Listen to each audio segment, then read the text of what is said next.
Start recording. Start broadcasting. What's going on? Welcome to Not Terribly Late. 4 minutes ain't bad. Welcome to this Wednesday's episode of Shenanigans Live. Katie's here. Hello. I'm here. In tonight's episode, The Mighty Ducks 2, still good or awful piece of crap? Mulan, still good or awful piece of crap? Are we doing as well as Katie. What? What else we got coming up? I misplaced all my commission stuff, so I'm going to be trying to draw something. Mm-hmm. And maybe you'll learn something. Maybe. You'll learn how to be prepared for the show when you got to draw some things for people to see. Yeah. Does anyone on Facebook know this show's happening? No. I will go grab the laptop. Okay. That's probably where I can find all my commission Katie's stuff. going to go do that and leave me alone. Well, that's just fun. I have no one to bounce off of. Unless you guys in the chat want to bounce off with some questions and things that I could fill your ears with. I have my list of things to talk about because we're going to get angry today. You guys are in luck. Last week ran out of steam halfway because I didn't live life. But this week, we'll have plenty to talk about. And just no one to talk to them to. Where'd Katie go? No. Okay, I guess we can just quickly... There are only 2 of us as TV dinner. Oh, don't tell everybody. It's going to be more soon. How are you doing, TV dinner? Because we don't promote the show. We just kind of get home. We're like, we better start recording and not tell anybody. Fluxbox, how's it going? Katie's still going? What? Got the laptop? I got the laptop. There you go. Speaking of Fluxbox, heyo, PAX East. What? Yeah, you lucky dudes. Well, yeah, we're still working on it. TV dinner says I'm awesome. That is true, TV dinner. We're good with that. Loud. Yes, just retweet this show. If you guys are watching now, retweet the show. We need more people to know it exists. Yeah. We're almost at our 50th episode, for gosh sake. Right? We are. Way to go out with a... 50th. I don't know if it's a cracker or what it is. Just one of those things. So yeah, PAX East is coming up. So if you're interested in going to PAX East, Boston, I believe, we should be there if Fluxfox did everything right. It's just a cruel joke. Oh, yeah. Like, yeah, I got you. I lied. There's nothing happening. I find that commission stuff. I can't. I'm just going to put this mic towards you so you can explain yourself. These fine folk today. I don't know. I just I'm a little disorganized at the moment because I'm working multiple deadlines. Mm-hmm. Although I just found out that something I thought was due Friday is not due Friday anymore. So. That's always a good thing. Fantastic thing, but now I'm kind of at a loss because I was going to be working on that on the show. Maybe I can print off something from here. Maybe. Unless, what would you like to work on? I would like to work on some commission work. All right. To get ahead. While you find that, nothing but cruel jokes from all. First, go promote the show. Okay, and we'll be joined by many more people, but for now, let's start off lightly. We'll work our way up to the main dish. We'll have a little appetizer of hatred. Gosh. So how about them repetitive web advertisements? No, but seriously, I got really pissed off today. From because Ustream? No, not from Ustream, from YouTube. Because I'm trying to watch, recently, Jean's not here at the moment, but who'd she get me on? We'll talk about him in a bit too. David Mitchell. Yeah. David Mitchell's Soapbox. David Mitchell's a British comedian. You may have seen him. And he has a series, I haven't actually watched it, it's a series called Peep Show. Where it's basically always shot from the perspective of the person who's being talked to, or who is talking. So it's always first person. Okay. Or the camera always cuts to the person who's being talked to, and so it just keeps jumping back and forth to first person. Oh, that's weird. And it's a very bizarre show. I only watched like 5 seconds of it. Because usually you look at the person who's talking. Yes. Not the person you're talking. Oh, that's weird. No, the person is talking, but they're in looking a at movie, you. It's like when someone starts talking, you cut to them. Yeah. But now it's like he's making eye contact with you. Weird. Like the person is the camera. And So they tell whole stories like that? Yes, I assume. I haven't actually watched any of it yet. Interesting. I only saw a clip. He's also in, it's not called Not the 9 o'clock news, I don't think. Or maybe it is. Or the 7 o'clock news. One of those British news comedy shows. They're basically like if you enjoy the Weekend Update or This Hour is 22 Minutes. He's on a show like that along with Charlie Brooker and 2 other comedians we don't know right now. And he's a little silly. But, so, I was at work. I decided to start listening to his little rants thanks to Gene. So do check them out, first of all. Like, you don't need to watch it now to understand what I'm talking about. His name is David Mitchell. David Mitchell Soapbox. But the problem is these are all like short 2-3 minute videos, right? They're all like quick little kind of rants, silliness. And every single one of them is prefaced by an ad for this damn Samsung. I'm not going to tell which one it is. I will not support them. It got really annoying because the whole ad is all like, the premise is these phones have the ability that you take the picture and then all your friends who presumably bought the exact same phone also get the picture.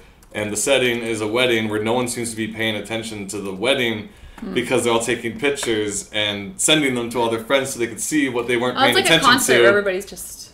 Essentially, but it's a wedding where that's happening. And the whole commercial is basically, she's like, oh, you missed the bouquet toss. What? Oh, you missed the dance with the dad. What? Like, basically, she's missing everything. I'm like, are you sure you're friends with the bride? Yeah. Like, it's just like, it's the weirdest commercial. Like, I got to see it many times, so I got to study it and analyze this messed up world they live in. And it's just so weird because, like, it seems no one's actually there. Everyone's just at the bar, basically. Let's put it this way. Everyone's just at the bar, and one person's out there taking all the photos to update everyone, like, what's going on. That's not actually what's like. That's what feels like. Nice. Yeah, that's basically it. The whole thing is just like, anyway, this is a freaking wedding. Like, oh, that's a nice picture. Oh, you missed it? Oh, well, we all have it on our phones. We'll get it forever. We'll move on. Don't worry. No regrets. Anyways, well, I said to Patrick. Oh, I picked the name Patrick. Patrick jumps. Maybe that's why. So it's just a weird commercial, and it's unsettling and unfriendly, and it makes me hate the product and want to boycott it. Like every good angry video gamer. I want to boycott things that make me angry. But do you? No, because all us tech-savvy folk are the worst at voting with our dollars. We buy it anyway. Give me your damn phone. No, I hate it. I have this phone, though, which is kind of like it, but also stupid. But anyway, this is my... did you find what you're looking for? Yeah, I'm just... tweeting. Yeah, you better tweet because I'm saving the juicy stuff. It's like, juicy come watch Shaggy rip up your favorite childhood movies. Did you enjoy things when you were young? We'll find out why you're wrong. Tonight. Only. Yeah, I mean, you can pick apart just about everything, though, if you really, like... Oh, yeah, but it's for educational purposes. Okay. This is an educational program, after all. So that's that commercial, and it just reminds me of the thing I've pointed out, or been pointed out by people before, that even now... that we try to escape, we're like, I don't want to watch TV. You can't tell me when to watch things I want to watch, and you can't give me commercials, so we escape to the web to watch our favorite things, unless you have a web ad blocker. You're technically watching more ads now than you ever did when you were watching TV, because these 2-3 minute rants I'm watching, each of them have a commercial before it, and a little pop-up during it. It's just like, really? Like, I hate your product. At least, like, change it up a little. It's just like, ugh. And that's why I don't put ads on my videos, so you guys won't suffer these. I have no control over this. Mm-hmm. But on my own YouTube, I keep it ad-free because I don't need you guys to be shoveled a new car and stuff. So, just telling you more reasons why to like me. Everybody. What's up? All right, send. Okay. What'd you send? I've social media'd. Ha! So that's a Twitter, right? Yes. The Twitter is... Katie Shy? It's the Facebook, right? Yeah, the Facebook shenanigans. Is it? Yes. Cool. Actually, that comes to the question, which is the better, what's the better day, or what's the better time for this show? Because we've been having a lot of 9 p.m. shows, which, like, captures, like, the West Coast. 9 p.m. seems to work really good for LA folk. And but it's a pain in the ass for us, because then I'm sitting around all day waiting for 9 p.m. But, I mean, when you have to work late, it's like... Oh, yeah, okay, so at least we can have the 2 slots and compare which is better. Yeah. So, you guys can vote now, too. What do you prefer, 9 p.m. shows or 7:30 shows? Maybe a difference depending where you live. May affect your decision. Now 3 says Wonky Pixie. What up? What up? We were just talking about a phone, which I will not name because I don't want to give them any product placement on this show. Right. Screw them and their chilled wedding experiences. Friends not paying attention to friends getting married. So rude. On their phones, no less. Alright, I'm going to print this commission up. Alright, Katie's going to do a commission. We can jump back and forth, take a look-see at it. What else we got going on? I know it's plenty going on, but I'm like, should I save it for, like, the final stab? So angry about things. Okay, here's the thought. Oh, why'd I open that sketchbook? So you've all seen anime, right? Once or twice, maybe yeah, a couple I've seen shows. Some anime. Okay. I was thinking, actually, we can get into this a little, actually, because I'm starting to notice... we've said it before, like, when we first got into anime and things like that, we were attracted to it because it was so different and so unique. Visually, like Sailor Moon and Dragon Ball and stuff, this looked different. And you know, and I guess after that we kind of got used to the look, but we're still into the variety of stories. Like unlike here in North America, where everything's a hospital drama or a cop drama or a cartoon about high school kids where there's a bully and a cheerleader. You know, anime is original and unique and blah blah blah. But then as you've seen more of it, you start to get the pattern. You start to see the flaws. You start seeing not the flaws per se, but the predictability kind of thing. And I really started feeling it recently. I may not anime per se, but manga. Because for some reason, 2 days in a row, I went online and read all that is available for this manga called Cage of Eden. The premise of said Cage of Eden. First of all, let's give you the cross sell. Okay. Okay. Let's see if I can do this. Cage of Eden would be like Lost. I think I need 3 things for this, but Lost meets a bit of Battle Royale and a bunch of. I think it's called High School of the Dead. Is this other manga anime that's out right now? High School of the Dead? Yeah, it's basically like zombies in high school. Doesn't matter. So it's kind of the Tricross cell is that. A whole bunch of things. So the premise now, let's get into this. So it's about like basically it's an airplane and the kids were on a trip to wherever, Guam or something like that. And for mysterious reasons, they have to land the plane on this mysterious island, and then they're all trying to survive. And then there's all these should be extinct animals are there, and they're all eating them. And it's like, I hate them all. It's like this big dog thing who's a jerk, and there's like the kangaroo thing with muscles, and they're all like legit animals. Wait, and blah, this is blah, an blah. anime? Or? No, it could be soon. Maybe, I don't know. It's a manga called Cage of Eden. But basically the premise is the school trip didn't land where they're supposed to on the way back, and now they're all like, oh man, we have to survive. And we're doing that on an island with all these extinct animals that want to eat us all. And, you know, they have enough faceless, evil kids that we can get a bunch of them eaten and not care. Because they're all jerks or they're awful people. And then, you know, gradually will it down to the main cast. And then the writer starts having a harder time knocking off characters because he's trying to, like, maintain some sort of, like... Yeah, they want to get interested in some characters. And that's kind of, like, the very Lost kind of thing to it, too. How it's, like, you know, you can knock off all the extras in Lost, but you only get rid of the main characters when they... do something wrong out of set and you have to fire them from the show or something like that. Yeah, it's neither here nor there. So that's so I'm reading that. But the thing is, I read it all in 2 days. Everything that's available. That's a good like 160 chapters.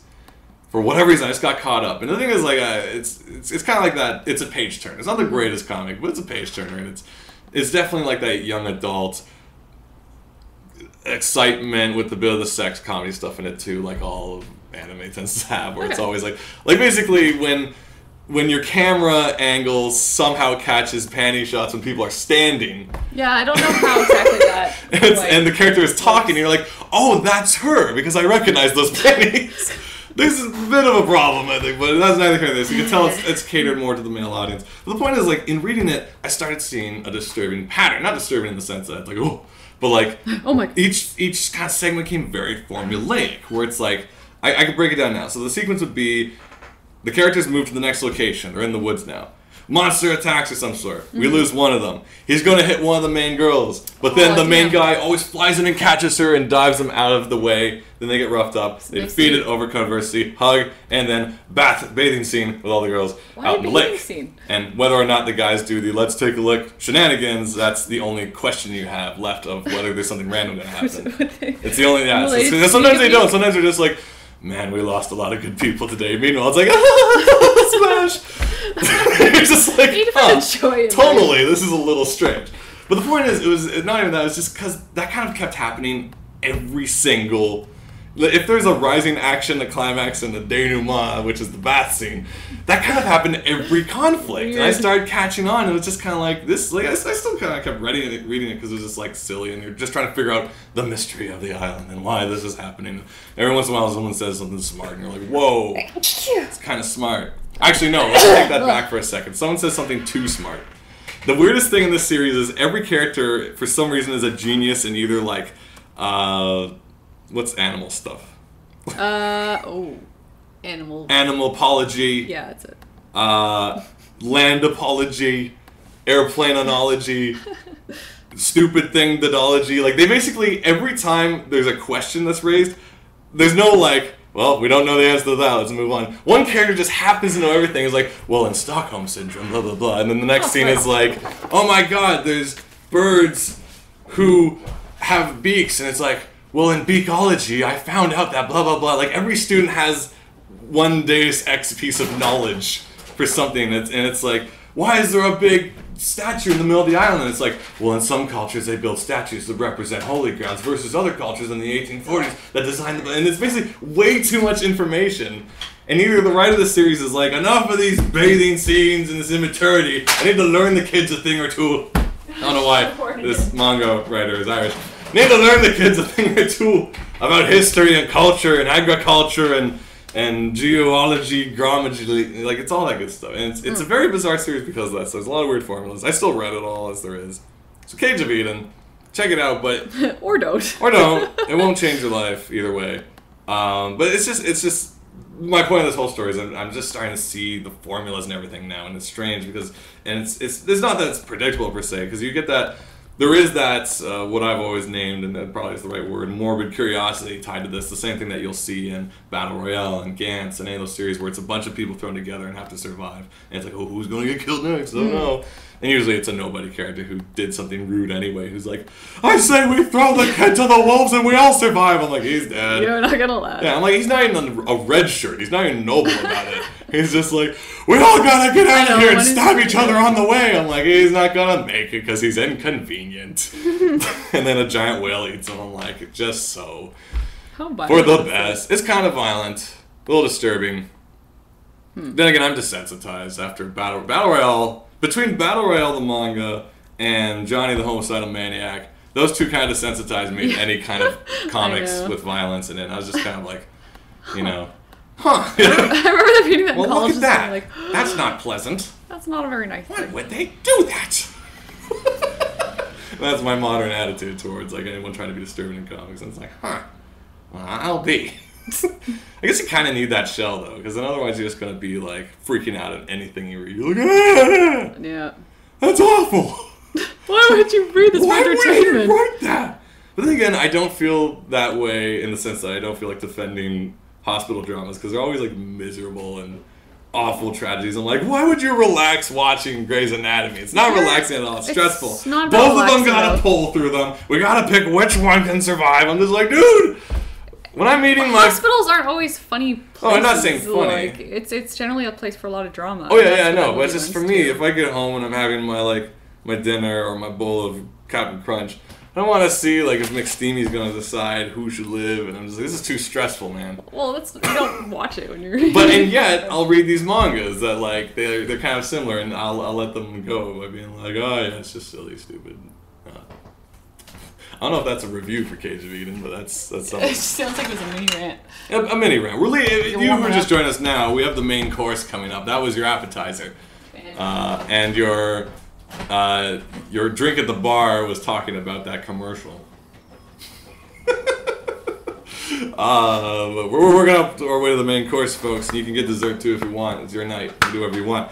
But those of you just join us, is there anything else to lead up to? Unless you want to talk more about Cage of Eden or the formulaic nature of comics and manga and stuff like that, which is, it's all well and good. Like, things have formulas, not necessarily intentionally, but it's just kind of the way things work out. But the interesting thing, the reason I brought up the High School of the Dead, Zombie High School, whatever it was, is because it feels very much like Cage of Eden in the same way, where it's the main cast of high schoolers, and they're like the survivors and stuff, and whenever they meet adults, they're fat jerks and stuff, or they're businessmen who are like, why should we listen to these kids? And then I'm gonna open the front door with the zombies because I'm out of here. And they're like, no, Mr. Gaguchi-sama. He's like, screw you. What do you know? I'm the adult. I'm getting om-noms. Oh. And they're like, no. And then they move on to the bath scene, and then the next chapter. I felt really bad when that guy got eaten. Oh boy, do you want to watch the girls? They'll take the edge off at this moment. I'm like, really? Really? Life is short, fellas. Yeah. And for some reason, alright, maybe this is like not revolutionary to any of you guys, but why are the main female casts so... like, this is 3D for you guys. Mm-hmm. And it's just like... tone it back a little. Like, I know guys are excited, but Jesus, like, These are zombies. You gotta watch out with those things. I don't know. Mm-hmm. This is, I don't know, maybe it's just me. Maybe it's a sign of my maturity. You're like, that doesn't work anymore. Yeah, it's like, that doesn't physically make sense. I don't know. Anyways, that's just an age-old thing. That's just my observations of the new. It's not even new, but it's fascinating. So check out Cage of Eden. The mysteries are kind of neat.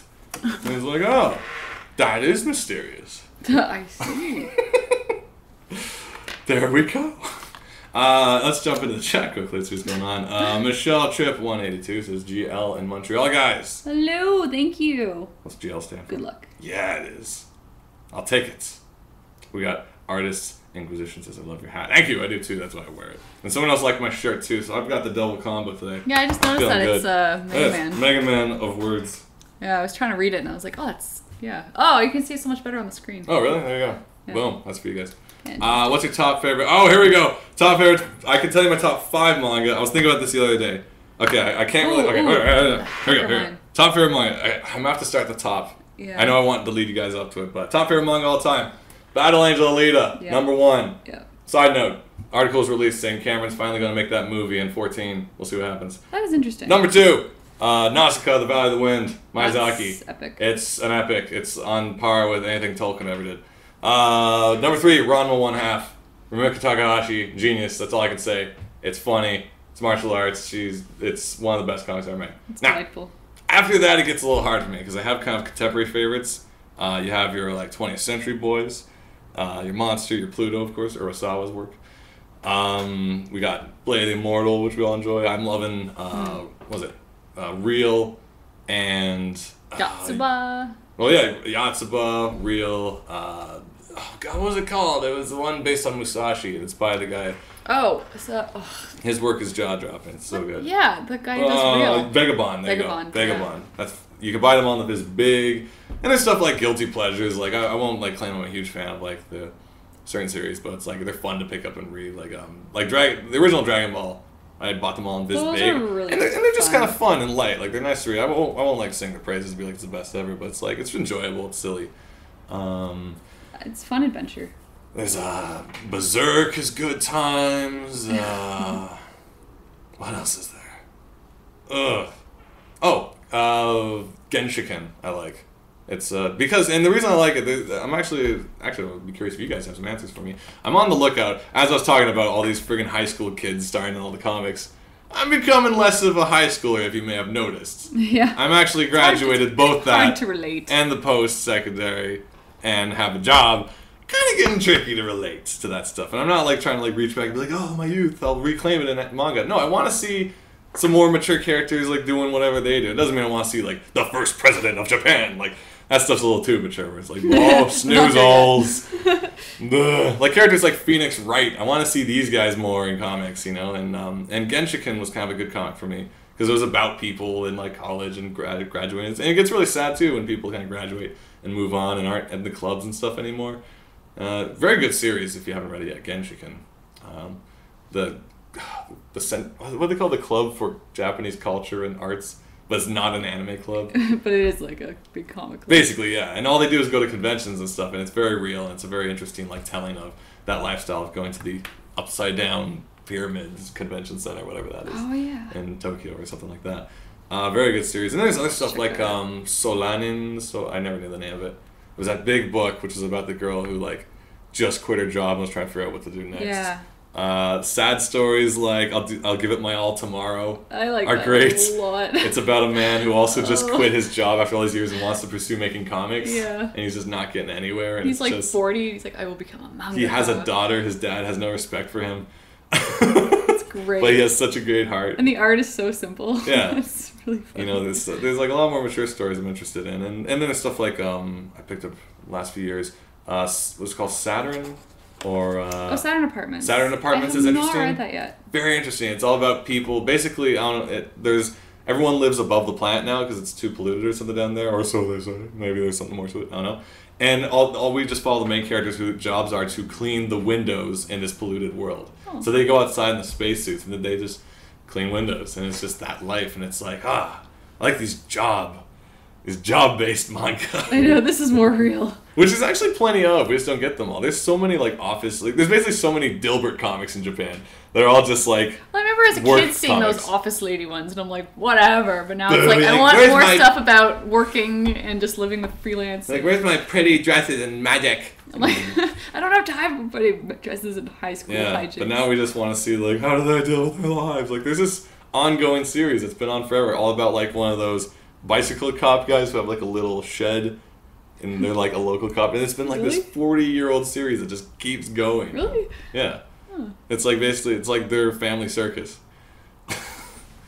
So anyway, that's kind of the kick like I'm on right now as far as manga goes. I'm kind of more interested in, like, and as much as I say I'm noticing all these patterns in the stuff based in high school. Like even when I was reading more when I was younger, it was very apparent. Like stuff like Midori Days and Penguin Jin were all very similar. Where it was just like, someone died or something supernatural happened to them to bring them closer to the person they had a crush on but never got a chance to talk to or date. It's like a huge dummy, but so pretty. And now so nice. And now this is their chance to be together, but not in the ideal way, and shenanigans, and then other characters have their versions of that because there's always like someone else who the same thing happened to, or the rival with the same abilities. Like it's just there's a lot of formula that's I'm just trying to get a little away from, I guess. Artist Inquisition says high school based manga would never be my life. They have based my life on East San Jose. Would not end well. You have to give me an example of that because I don't know too much about the art. Cooper Design says, gosh darn, I keep forgetting this show starts at 7 again. Well, 7:30ish. And if I'm late at work, it'll be 9. Yeah, it was a surprisingly early day for you today. Gene Drosso says, oh, high school manga, they're so cute. Well, it depends which one. If it's Cromartie High School, yeah, it's the sweetest. See, I feel like I can relate to Cromartie in a weird way. I don't know. Cromartie's pretty brilliant. If I had to pick my kind of guilty... Well, it's not even a guilty pleasure. It's just sometimes I'm just not in the mood to read it, but when I do, sometimes it's just like nothing is freaking happening. Yeah, absolutely nothing was gained or learned from this issue of Cromartie High School. At the same time, though, like I was talking about this with David, too, about like sports manga and stuff, like Prince of Tennis and Ice Shield 21. Ice Shield. And it's kind of like, there's a certain thing about the Jump style of, like, shonen comics that are just so easy to kind of pick up and read and not even think too hard. It's always basically, he is going to become the very best at blank, and he always has one edge over everyone else, be it the hot hands when he's doing the baking, he has the hands of the god, and Yakitada, he makes the best bread. What does the kid have in that Ice Shield, he's really fast, so he can dodge people and do the ghost move. Or Rebound, where he can take the ball up into the air and then dodge around a guy and then dodge around another guy all in one jump. He has the floaty feet. Like everyone has this one thing, and you know the same as like Hikaru no Go. He's like, oh, he has a ghost who plays Go really well. So he cheats. So basically, he has like an Edo era deity, you know, like friggin' cheating for him and Go. That's great. That's a good lesson. I'm gonna be the very best. So, and the point is, it's just like, they're easy and simple to kind of read, and they're good, you know, comics in their own right, but it's just, I'm getting kind of, like, tired of all the conventions and patterns I keep seeing, and, like, the rival shows up, and you know, even if you go back to Bleach, it's like, the reason I stopped reading Bleach, I was kind of into it as a Shonen Jump series, I'm like, oh, this is silly, and there's ghosts, and they're fighting, but then when it's like, everyone I know is a ghost fighter, we all have the powers, I'm like, do we now? Convenient. Totally do. Yeah, you kind of lose all the specialness. And it's like, okay, I guess. Because everybody's special. Yeah, and the same thing happened with Yu Yu Hakusho. Like, I read it for a bit. It's like, oh, cool, he's kind of a ghost detective. But then he runs into other ghost detectives, and now it's time for a tournament. And, like, why? And then the tournament stuff I don't love. And that was too bad because it was like... It was very interesting, the first few. Yeah, and it was the same with Dragon Ball. I really liked it when it was adventuring, and then it became... Just tournament. The fighting tournament stuff, it got kind of... But the thing is, that's the core of a lot of... But that's what a lot of people really like. Yeah, a lot of children's entertainment is based on stats and who's stronger. This is why Pokemon is ridiculously popular, because it's about what's stronger than this, how do I improve this to be stronger than that, evolution, blah, blah, blah. And the unfortunate thing is I've probably talked about this before, but like a lot of the Shonen Jump style comics usually start off with strong narrative intentions, but then dissolve into tournament mode. Well, because that's, I guess, what's popular. It happened in Naruto. Like, it's there's still good stuff, but it's just kind of like it always ends in tournaments. I remember hearing One Piece is like the most successful non-tournament manga right now, and they're not tournament, are they? I don't think so, unless it's who can be the most pirate. Because he wants to be King Pirate. But then, you know, there's the goal there too. But I don't know. So this is why I call it to you guys. If you know more mature style stories, and not like mature as in boring. Because that's what mature means. Because that's not what I'm looking for. Job. You know, it's I not just that like Dad showed us that once. It was like, oh, here's like an actual mature anime, and it was like this office worker guy who's just kind of depressed, and he comes home late and is kind of estranged from his family, but he's also. I think it's like he starts a rock band or something. Oh, was that? It wasn't Beck, was it? It might have. No, it wasn't Beck. But it was very slow paced. Yeah. I was just like, okay. But now I get it. Yeah. Like, I understand. Because we want to see our own like, lives. how do you find time to even start a band? I think it's because kids, because kids see their lives as always happy hijinks. But us, we're just like, I identify with his struggles that he is so friggin' busy and depressed that he doesn't know when to start a band or if he can hold it up. I'm like on adventures. I can't even teach myself guitar. And his wife is like, "You'll never make it!" And he's like, "Oh no, you killed my dream." She's like that horrible aunt character. Yeah. When your good for nothing mother died. Oh, that's my favorite convention of mine. Let me remind you again. What? How can I phrase this? It'd be the parental figure who expositions the mortality of said backstory or something like that, where it's just like, I took you in because your drunk father is dead, and this is what you repay me with. Yeah. And you're like, well, I've got the backstory the most natural way I could. Awesome. Daily exposition. Oh, the other thing, the main two characters of all these high school ones are always childhood friends often. More often than not. If they have to survive. Because then when they were young, he would have been like, I'll protect you forever. And she's like, I'll hold you to that. Okay. Other trend I keep finding. That heartbreaking about 20th Century Boys is the jump back about how innocent things were in the 70s when they were kids, and now how dangerous and dire everything is, and just how high the stakes are. But then you'll see Ocho as a little kid. Yeah. It's like, oh, he becomes such a badass, but he was such a cute little kid. That's actually one of the greatest strengths of the 20th Century Boys. Is just not even necessarily the main plot. It's just fascinating to see the time differences between what people were like when they're younger and what they grow up into be. Yeah. You know, it's and just how happy they all were as kids, and now how serious it is. And the saddest chapter ever was when, what's his name, the chief, the guy with the glasses with the mustache, when he couldn't really remember what happened in the year of 86 or something like that. Couldn't remember what happened to the fort or something. Yeah, and then when he goes in the first machine and sees what he was up to, he was just like, "That's what you were doing." And he was like, "Yeah, it's good. We really like 20th Century." Read 20th Century Boys. Like I'll probably after retrospect in the end. Oh. Someone getting a phone ring? There. Whatever this is. What? Oh, that's late. That was my wake-up alarm, but it was 8 p.m. Hey! No wonder I didn't get up this morning. There you go. People are saying I find it hard to get into manga reading just because they're all so long.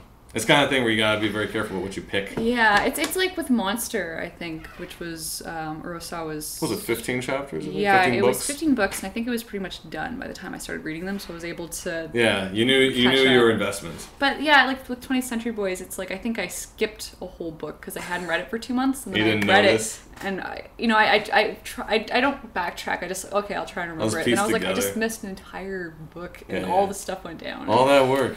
Yeah. For nothing. But I don't want to wait for a whole year. I started reading Blade of the Immortal when I was 14, and I'm still slowly collecting them. I read the most... I'm just like, what is happening now? This character's still hanging around. I read the most recent one. I was just like, every time a character returns, I'm like, oh! I'm supposed to know that person. Back. This is from when I was 12. Yeah. Old friends. I'm like, this is an interesting composition, so it's an important character. But yeah, it's 2-panel spread, so I'm sure that person means something. Pretty sure they know him. It's not just some... And I don't think he's happy to see them. Yeah. Pretty much. Something tells me there's gotta be a fight. Pretty sure. Why is everybody calling? You now. No more calls. Unless you're calling in for the show, and I don't think you are. Yeah, we don't actually have open lines. Yeah, unless you're watching the show. Text me if you're watching now. Whoever's trying to call me, text me. Gene Dross says, I feel like it's easier to read manga now because it's so easy to find one to sort of test out. Library stock manga. Yes. That's true. You can find a few volumes. You can also just read them online too at readmangaonline.com. But or Manga Fox. Scanlation. Bad. That's what I did for Cage of Being, because I bought the first few and I'm like, I'm not gonna buy the rest because this just isn't for me anymore. But then I wanted to see where it was going, and I just spent 2 days reading. Oh God, I never do that. The only time I did that was back in the day when Gantz was first being released, and I was you like, could have, supported the author and paid for it, but his use of conventions and typical story arcs, I will not have in my house. We got Jen Evan and 9 saying hi guys, late at the party. No, you're just on time because we're coming up to the main course. Oh no. All you who used to watch Disney movies, lend me your ears. Is that my mic too loud? Okay, so interesting stuff. Let's break it down because I know you want to yell for the next 30 Let's minutes. move this a little further. Okay, I'm not actually angry. Okay, I'm a little. Where should I start? All right. I think about this show sometimes. I'm like, this is the show that will ensure I never get a job in any major studio. Welcome to Burning Bridges Live with Shaggy and involuntarily Katie. I'm just drawing. Do you have anything you want to show at the moment before we yell at everyone? Just slowly working on a commission. Yeah, I guess so. All right, let's just switch over to Katie because she's been diligently working over it. Yeah, I'm just working on a commission. This is Roger's superhero character. Right now it's just a torso, but I'll be adding in the flames and hands and legs. He has flaming hands? Yeah. Oh my gosh, Jean just texted me. I got a multimedia message from Jean as well. Jean, this is crazy. You're taking over our internet. Jean, what are you doing? What's this multimedia What's message? she sending? Are you sending us viruses? It says, Mwaha, hello. This is becoming a big Wait, how do you even know my text? Wait. Well, because we're going to get a hotel. Yeah. Yes, that would make sense. She's a spy. Alright. I don't think Jean was calling me, though. Someone else was calling me. Mm-hmm. It did work. Thank you, Jean. We appreciate it. You can keep interrupting our show successfully now that you've proven that it works. Well done. Alright, meat and potatoes, guys. Let's do this. Where to begin? You guys can vote if you want. Mulan or Mighty Ducks 2? I say let's start with Mighty Ducks 2. But I will let the audience decide. Yeah, they can. You guys got 1 minute to choose your fate. This is like in Mortal Kombat when you got to pick like your battle tree and it's like Toasty.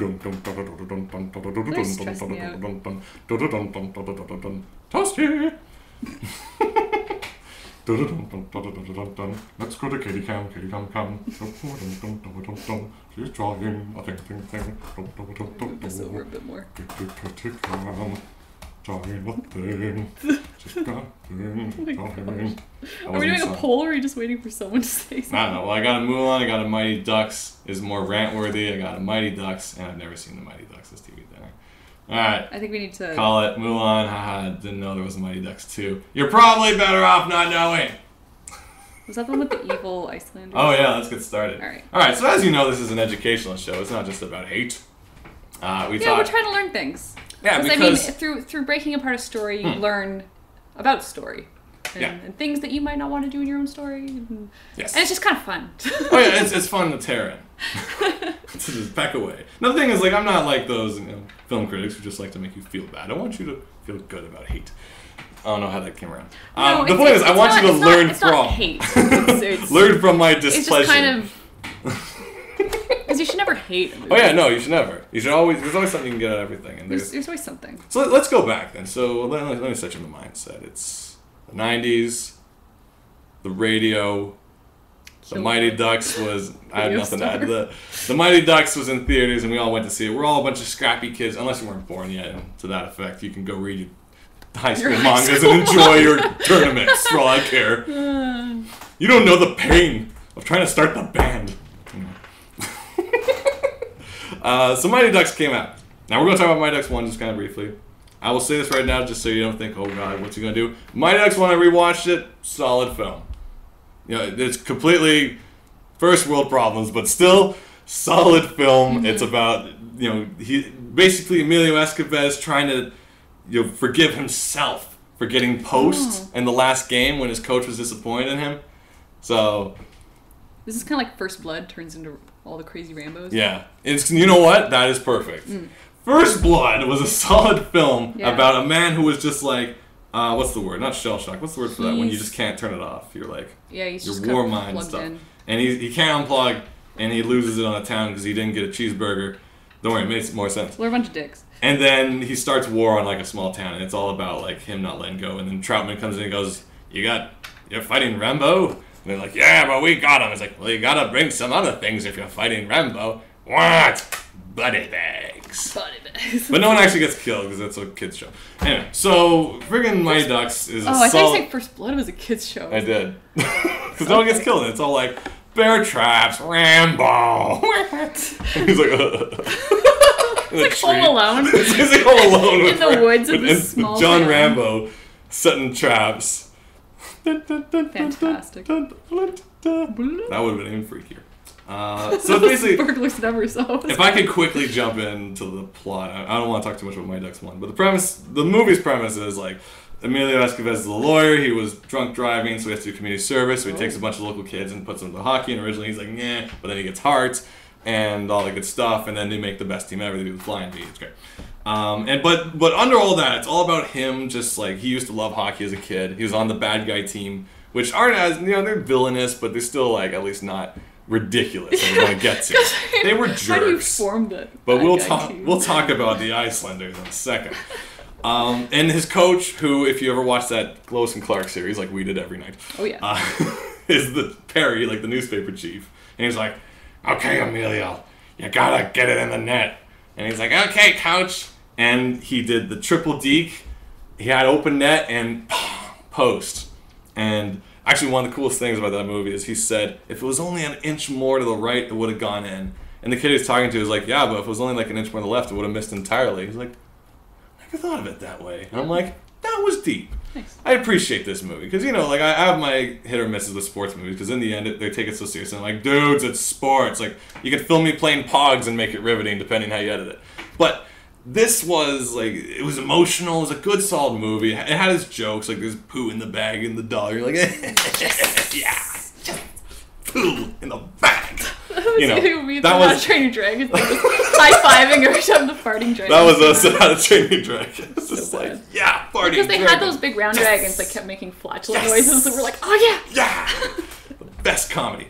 Okay, Yes. but I will still laugh at that stuff when it happens in real life or something. Like, I try not to, but it's still What? kind of just weird fart humor. Okay, You try in real not life. to laugh, but, it's awkward. But yeah, so Mighty Ducks, and in the end, he basically, like, the situation ends up the same. The kid on his team, who he was seeing his mother, he gets to do the shootout, and he's like, you know what? Maybe you'll miss me again. I don't know. Just, do your best and have fun kind of thing. And at that moment, I don't know if the word is pathos, because I don't study English class, but he had that, like, that was the moment that he got it all back, because it wasn't about winning anymore and trying to make up for his mistakes. It was about, you know what? It's hockey. Let's enjoy ourselves. But not being as much of a dick as his coach was. But hey, if you do get it in, hell's yeah. So, anyway, neither here nor there. And, Give your mom some extra loving. yeah, so Mighty Ducks 1 is a solid film. Check it out. Then they made Mighty Ducks 2. Okay, so what's Mighty Ducks 2 about? That's the problem. I don't really know, because you could say it's a hockey film, and hopefully that explains enough. The problem is, Mighty Ducks 1 had... No, I'll save this for the very end, before Mulan. Mighty Ducks 2 starts off, and now we all love... I don't know if the mall... I think the mall scene was in Mighty Ducks 1, where like they're all skating in the mall. And it's all like, oh my god, rollerblades in the mall, this is crazy. And as a kid, we're all like, oh, I want to be them. And you got like the guy doing the slap shot, and like, oh, he's a badass because he's punching, he's a big bruiser, and he's got the killer slap shot. He's the Mighty Ducks, greatest movie ever. Then 2 comes around, and basically everything that you thought was kind of fun and cheeky as a kid, that was kind of in one. It's like a hot poo in the bag and skating in the mall. They ramped it up. They're like, you know what? Kids love the poo in the bag. Kids love the shenanigans and the jokes and the fart humor. We're gonna overdrive. Wow. And while they were flipping that giant ass switch for overdrive farts and stuff, there was a plot switch that got broken and fell off the hinge. I forgot about plot. So the movie starts with like, Emilio Estevez is playing hockey, which is actually kind of funny. And then he gets like checked in the knee, and he's out of the games, and he was 1 game away from retirement. I don't know, he's gonna like join the NHL or something. Wow. So he comes back, and then it's like, hey, Emilio Estevez. Oh, first of all, this is delightful. So in the first movie, he had that like German mentor guy who was like, but you got the post, but oh well, Emilio, it doesn't matter, it's all the fun in the game. Everyone, free hockey sticks. And you're like, oh, this is heartwarming. For whatever reason, he wasn't in the other movie. I don't know if he passed away or if he just wasn't interested. Maybe the latter. But they had his brother, His options for our the death other or... German brother who you know, they want him to also be the deep, heartwarming, inspiring guy who's like, it's not about win and lose, it's about schnitzel. Ah! Like, that's basically what he was. Because anything he said that was supposed to be smart and stuff, I'm like, who are you? Like, you weren't there in the first movie. You're not the heart center of the movie where you have the wise Obi-Wan sayings. It's like if they replaced Obi-Wan with Obi-Wan's brother in Empire Strikes Back. And he's like, hey, Luke, use the Force and believe in yourself. And you're like, shut up. Like, I don't know who you are. haven't earned my mentor. Yeah, you are not my mentor. And that's the problem. They shoehorned this guy in to be a mentor because he didn't have a mentor because the other guy wasn't in the film. He's like, oh, my brother, he's in Germany, and I'm replacing him. Very good, I am. I'm very deep.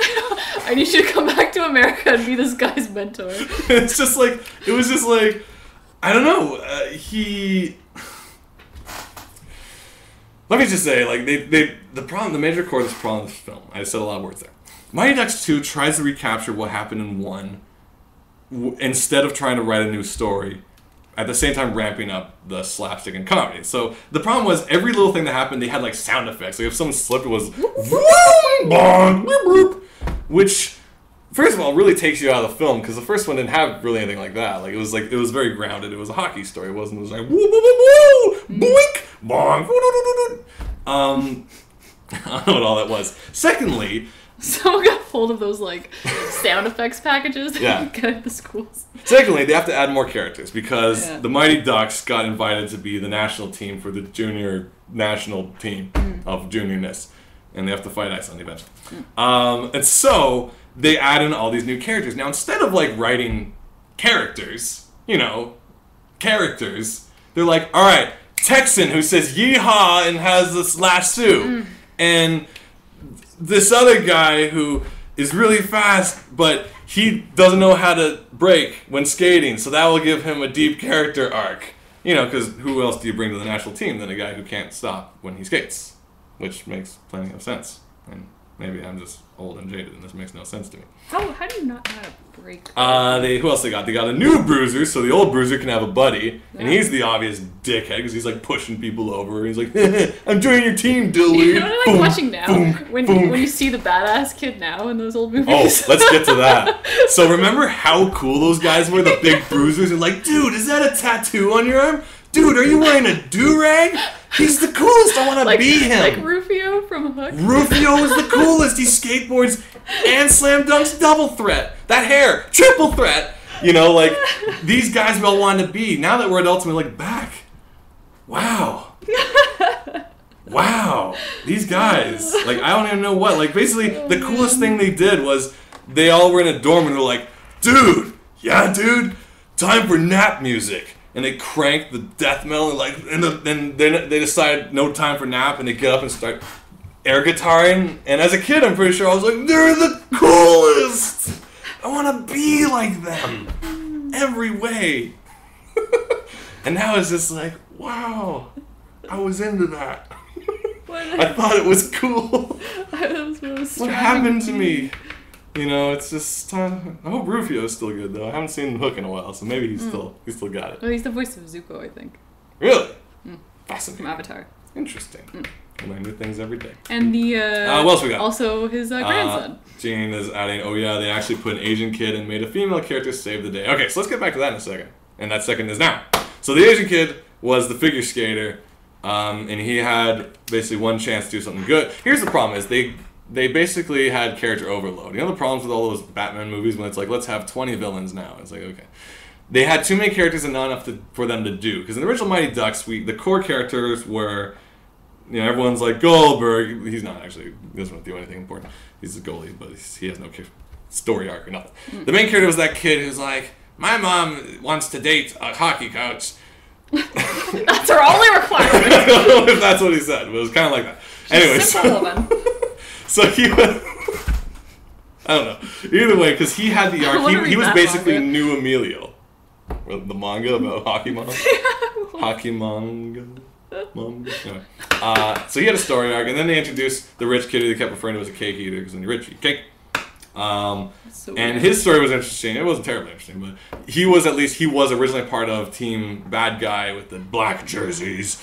And then Emilio's like, you've been rezoned, son. I'll see you in my team on Tuesday. And so his problem was now everyone hates him because he's from the other team, but he just wants to play hockey, and then he gets checked by his evil friends who are like, you know, they basically did that thing where it's like, son, I want you to kill that traitor. I know. He's like, with The pleasure, coach. coach. Now, remember that kid, because he is the origin of all the problems with 2's enemies. Because the whole team is him, the one who's like, huh. And like the guy got his arm like busted, and he's like, why'd you do that? I'm just doing my job. They're like, but nobody's like, this is just a game, dude. Yeah, well, don't worry about that, because if we said that, that'd just ruin all the magic. I guess because they're trying to get into like higher level sports. Kind of had a problem with him in the first movie, but I'm like, all right, we need some evil children. Why not? We'll talk about that in 2 because they're all evil children. I don't even know where to go anymore. There's so many places to go. Okay, so Asian kid, figure skater. He only does one useful thing. Otherwise, he's just a joke. He did like a pirouette, and everyone was like, whoa. And he goes, I got it in. And then the girl, they introduced another girl character, and she's interesting because she does absolutely nothing through the whole movie. Except be the girl character. Not even that. She doesn't even do that. She doesn't even do that. Dang. She's the other goalie, and it's like, Coach, put me in. I want to change the world. And he's like, hey, Goldberg's still fresh, so no. And she's like, ah. And then he's like, Goldberg's sucking. Get out there, girl. And she gets out there, and then the Icelanders were like, oh, she's a girl. And then she checks them both, and then she gets thrown out of the game. Now, we're supposed to be like, yeah, she checked them, but then you don't see her until the very last 5 minutes of the movie. She doesn't do anything for the rest of the movie until the final shootouts with the Icelanders. And then it's like, Goldberg, get out. I want to put her in. Like, why? He's like... So she's in the net, and she stops the final shot, and she wins the game. And everyone's happy. Yay. I'm glad we turned that around. Okay, that's done. Where to go from there? Okay, so many places. Okay. You're right, though. I'm like a kid at Christmas. Okay, so they try to they do a lot of things where they try to repeat the problems. The major problem with Mighty Ducks 2 is they try to make Emilio have his arc again, where he, you know, in the first one he was a dick and he was all about winning, and then he went too far. The kids abandon him. He feels shit. He comes back. He apologizes, and then they rejoin. They're the Ducks, and they're better than ever. Ta-da! Mighty Ducks 2. Emilio gets in his head. He's a big fancy coach now with a suit. He's all about winning. Pisses off the kids. They leave. He apologizes. They come back. Better than ever. Mighty Ducks 3. Boom. I didn't watch Mighty Ducks 3. Probably the same. That's the other problem. It was basically they tried to hit all the exact same plots. And then they tried to add a moment of heart where the cake eater, the rich kid, shows up and he's all like, oh, but my arm's kind of broken and I can't, but I still can play, coach. And he's like, no, I gotta bench you. And he's like, but my dad is gonna be disappointed. And he goes, when I was a kid, my dad was always working. But he said the happiest moment was when he saw me play hockey. I'm sure your dad feels that way too. There was no emotional connection between these two characters throughout the whole movie until this moment. And we're supposed to feel the heart of this movie. Well, did they play the nice music? Yes.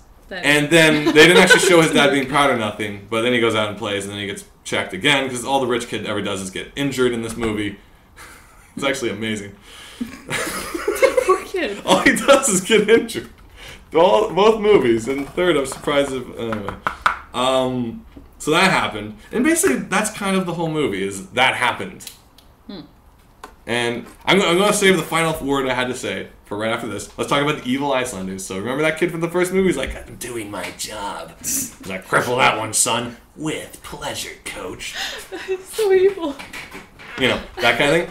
The complete Iceland team is all them. They're like, oh, the Ducks are here. We shall crush them. They don't actually talk like that, do they? Not even them. The coach is even worse. He's like, Emilio, I see you have your brushed hair and your hockey. And he's like, Coach Slash'em, what are you doing here? Slash'em. I came to see the competition, but I guess I see nothing. Oh, so good. And then the Iceland girl is like, Emilio, we should have good game, yes? And he's like, sure thing, Dorothy. And then he's like, you do not fraternize with the enemy. Stay away from my girl, Amelia. And it's all that kind of crap. And it's just, it's so cartoony. And just like, and I know we're all artists here. I don't say cartoony as like a slight against cartoon, because they're great. But like, in the early days of films being like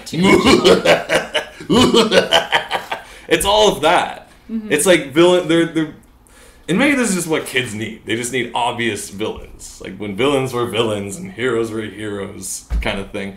But it's so distracting when you're like, is there no human on the other team who just loves hockey?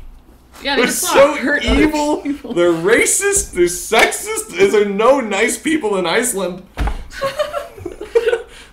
Okay, let's get to the one major thing that just my patriotism, it brings my piss to a boil. So, Mighty Ducks, they're fighting every country in this youth beat the world tour of hockey. So you're like, hey, Canada had a few famous games. I hear Canadians like hockey, or they play it. I hear sometimes Canada plays in the Winter Olympics. Yeah. I hear they're pretty good. Okay, so in Mighty Ducks, the only reference to Canada is a newspaper clipping in between a montage that says, U.S. kicked the piss out of Canada. Let's move on to the next scene, shall we? Nice. And I was like... The entire country. It's just like, what? Like, you couldn't even have, like, at least a shot of a guy getting checked and be like, oh, hey. Like, with all the stereotypes... bleeding maple syrup. With all the stereotypes, Oh, God. With all the stereotypes in this film, could we not have one Canadian run by and just be like, hey, Oh, no, but we did have a Canadian, because after Canada got beat, who shows up to praise the Mighty Ducks but Wayne Gretzky himself, who's like, hey, kids, I'm awkwardly stumbling on the set here to say congratulations. Goldberg, did you fart again? Fitcher time, everyone. And I was like, what? No! This is awful! That's so What awkward. is going on? Why is that kid This keep doing movie, it's killing my childhood. When were you watching this again? Or Just are you like just last remembering? week. Okay. We got it from the I don't know if library. you just woke up and you were like, Mighty Ducks. I just like snapped up and like, I'm filled with hate. I remember the repressed memory. The Ducks. And then there's a few really confusing choices in the film too. Like they're sponsored by a greasy dickhead jerk guy who's like, go on the Wheaties That's box. a great name for a show. That's his name. And he's like, Team America, you're going on the Wheaties box. And the one thing I actually applaud them of doing is they didn't make him like a complete jerk character who was like, if you're not winning, I kill you all. Like he basically said... They don't make him illegal. Well, they don't make him illegal. They basically said, like he said to me though, it's like, your team lost to the Icelanders in that first round. We only sponsor winners. I'm like, you know what? That is true. Mm-hmm. Because all companies do, as soon as Tiger Woods or someone does something bad, all the sponsors run away because this is all a game. Mm-hmm. We're not here because we like you. We're here because you're doing good and we want to be tied to that, so help me help you kind of deal. Mm-hmm. So the Ducks were playing awesome, then they lost, and he's like, Emilio, you gotta step it up. If you're kicked out, I'm pulling a sponsorship and you're not on the cereal box no more. And that's when Emilio realizes, after 3 or 4 times he does something wrong, he's like, I was corrupt by Tinseltown. I went Hollywood on you kids. I went Wheaties on you kids. I went Wheaties on you kids. I went all Wheaties. And let's go back to the core. And you're like, what's the best way to go back to the core? Let's take off all the jerseys that the sponsors provided for us with the Team USA written on them, which everyone has their country labeled on it, and put on the new Mighty Ducks shirts. Yeah. And I'm like, okay. Wait, was that the purple and green and white? With the duck mask face? Yeah, it looked kind of like biker mice. Yeah, it's a duck. Yeah, it's a biker mice. They were the Mighty Ducks cartoon. So it's the Mighty Ducks. Now, this works as like they're the Ducks and they know it and they're wearing the jersey. But realistically, I'm like, okay, so your sponsor who flew you guys out to Burbank or wherever the hell this is for the World Finals and put you on the Wheaties box, set you up in condos and stuff. Like, it's really good and that you're just better than that. But... And you're just tearing off your jerseys being like, yeah, we're not selling out to corporate America and the American logo because we're representing Team America. We're the Ducks! And the whole audience is cool with this. The stadium says, we will quack you on the thing. And I'm just like, it's like if you went to the Olympics for Team Canada and you're like, forget this bullshit, eh? None of these Roots shirts with these Canadian leaves. Tear it off. And it's like, and where are the friggin' Moose jockeys or whatever your team was called back where you came from in Brampton or wherever you're from. And it's just like, wouldn't Canada be like, dude, you're representing the country, not your animal. What? Why would you do that? That's rude. And like to that guy's credit, the guy who was all about winning, he didn't actually say anything because his character kind of magically turned around because the spirit of the duck was so potent that he couldn't avoid the infectious nature. Ugh. Sounds like it didn't work on you. No. So the bottom line, this is what everything leads up to. And this is the tragedy of Mighty Ducks 2. Mighty Ducks 2 had no heart. Aww. Mighty Ducks 1 meant something. It's about hockey, but it's also about acceptance of past failures and moving on. there's some deep stuff in there that works on many levels, and kids can enjoy the film for being silly and have magic hockey shots, and it's fun. That's the problem with a lot of those sequels, where it's like whoever's revving up to do it isn't looking at what made the first one so popular. Yeah. It's looking at a very surface thing. Yeah. It's not popular because of, you know, the weird... The story is popular because story. of Knuckle Puck and all that stuff. Yeah, but it's the characters that made it. But then they just look at, like, oh, situation has this. And the thing is, the characters aren't even important in this movie. Like, you have your favorites, like the kid with the glasses who was like... The redhead kid who was like, Ruby, like, he's always, like, doing people's names and stuff. Everyone has, like, one or two lines in the movie that are, like, their standout, like, they're walk on the stage and they're like, hey, remember me? Yeah. I'm that guy from the first movie. And then that's it. And it's just, like, the movie, there's nothing holding it all together. Like, you don't... I wasn't compelled to feel they needed to win or lose or anything. Like, the lights could have been... The power could have gone out in the stadium. That would have been a better ending. It was just like... It's like, oh... Sorry guys, power's out. And then the Zamboni's like... I'm like, okay. That ended just as well as it really did end. Wow. You know, it's just... It was really kind of disheartening, because it's funny that Gene actually says Mighty Ducks 2 is all about commercialism. Mm-hmm. Because the film was actually about selling out and commercialism as a plot of Emilio and the Wheaties. Mm-hmm. But the film itself was just like, let's make a sequel. Let's not care. Like, I'm pretty sure the first one was written by, like, I don't know, Scorsese or someone who was just like, let's crank this story. I wonder if the writer for the next one was even putting it in there, like... I don't think so. I don't think the first one was even the writer in the second one. It was just like... It was just kind of depressing, because I'm like... It was kind of the end of an era, too, because we talked a few times about movies like The Goonies and all those kids shows like Mighty Ducks, where, like, kids were actually kids. Mm-hmm. And they're crude, they swore and stuff, and rude, but they also had hearts. Well, I was thinking one of the most recent movies that felt like that to me was Superbad, because that very much is high school kids. Yeah. Superbad was the most realistic depiction of, like, high school I've seen in ever. Like, you watch, like, maybe Degrassi is too, but you watch all the other stuff and it's just all, meh. It's artifice, it's fake, it's all this forced drama, but it's just like... Superbad just because of the soundtrack, where it's like this great beats going on and they're all just sitting on a bus and nothing's happening. Yeah. It's like... I gotta rewatch that, actually. It's so good. But, like, you know, kids aren't kids anymore in films. They're safe. They don't want to offend parents. Like, in Alvin and the Chipmunks, no one's going to have, I put shit in a bag, and it's like, but they will, though. There's the weird, like... Will they? Oh, but genuinely? That's not an acorn. No, that's... But no, I mean, like, pieces, as a comedy in that way of, like, this is more slapstick. I mean, as kids doing things malicious, like, kind of... But not as antagonist characters. But I do find, like, those really, really kids movies are... But it's the kids who we're rooting for doing semi-malicious things. Okay. That doesn't really happen anymore. The kids have to be kind of, like, clean cut and stuff. Or maybe I just don't know. I don't know. I just got this feeling. But it's just... Mighty Ducks was special. And 2 kind of threw it all away. Yeah. And it makes me sad. I'm sorry. Paranorman felt like real kids as well as his TV dinner. I agree. Paranorman was amazing. I love that little... Oh, especially that. Like, I think Paranorman was a bit of a throwback. Like, when they had the kid, like, watching the exercise video on pause. So I'm like, I haven't seen that in a kid's movie in years. Something that's, like, a little more... Kind of racy. Yeah, a little more racy, like, that's that level. Usually it's innuendo of, like, look at these coconuts. You're like, all right, I get it. But, like, it's like a kid actually doing... The main character actually doing something that's not, you know, heroic. It's, like, kind of selfish and a little... you know, racy, as I say. It's just like, that doesn't exist as often anymore, where it's more realistic, in a way. Mm-hmm. Well, beyond that, it comes back to the heart. So what I give to you, the lesson to take home from all this, is don't sell out to Wheaties. Keep your... It's not even about integrity and stuff. It's like, keep your heart in your story. Remember what's the core of it. And you don't have to, like, out of your way think you need a moral or something like that, but it's just like, don't forget what it was about. Because you can always add as many tricks and as many colors and sounds and fart noises as you can on top. That's just surface. Deep down, your story should mean something. I believe Mighty Ducks 1 did mean something. On Mulan. I can't say anything about 3, though. I didn't watch it. All I know is Goldberg got pulled from net, and I'm like, that's bullshit! Goldberg? Anyway. That's Mighty Ducks. So if you guys have anything to add, I need a break with some water.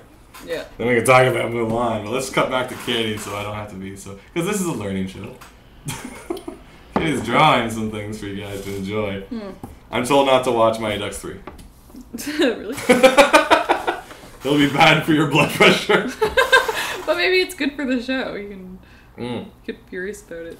Hey, if you guys are just joining us at the beginning, I was talking about the soapbox rants by, sorry, let me just pull up my notes again quickly. British comedian David Mitchell. David Mitchell soapbox. And they're these 3-minute little soapbox rants, but they're all pretty brilliant. They're all pretty real. You know, they're hard to disagree with. And they're just fun. Like, I just spent the day listening to them, and it's just like there's stuff in there that's actually like really interesting, really true, really potent. I'd like to give examples, but I just kind of like blasted through a day of listening to them, so I can't really. Just check out his YouTube channel. Look up David Mitchell. Look up Soapbox Rants or David Mitchell Soapbox. Really good. Yeah, he is on QI as well, as Pro Wilson pointed out. I haven't really seen him on QI, but I did see him on the other show with Charlie Brooker. Katie, what are you doing? Working on a commission. I'm doing the same thing I did with that last one where I probably shouldn't have. You started inking too soon? Well, the thing is, I'm working digitally so much that I get really excited to ink, but I didn't work out these legs very well, so I'm just trying to... It was the leg last time, too. Yeah, it's been a while since I've gone live drawing. I've been drawing characters like this big on a screen that are short little squat things, so I'm like, people, what do people look like? Yeah. I'm like, New Year, I'm going to draw for myself every day, and then it's like, deadlines everywhere. Yeah, I need to do some more live drawing. Live drawing. Who here is going to live drawing? Raise your hands. Oh. I see. Good. You need that refresher. Like you always gotta go back. Proto Wilson does live drawing. There we go. Good. You always gotta go back to the basics, man. It's all about drawing.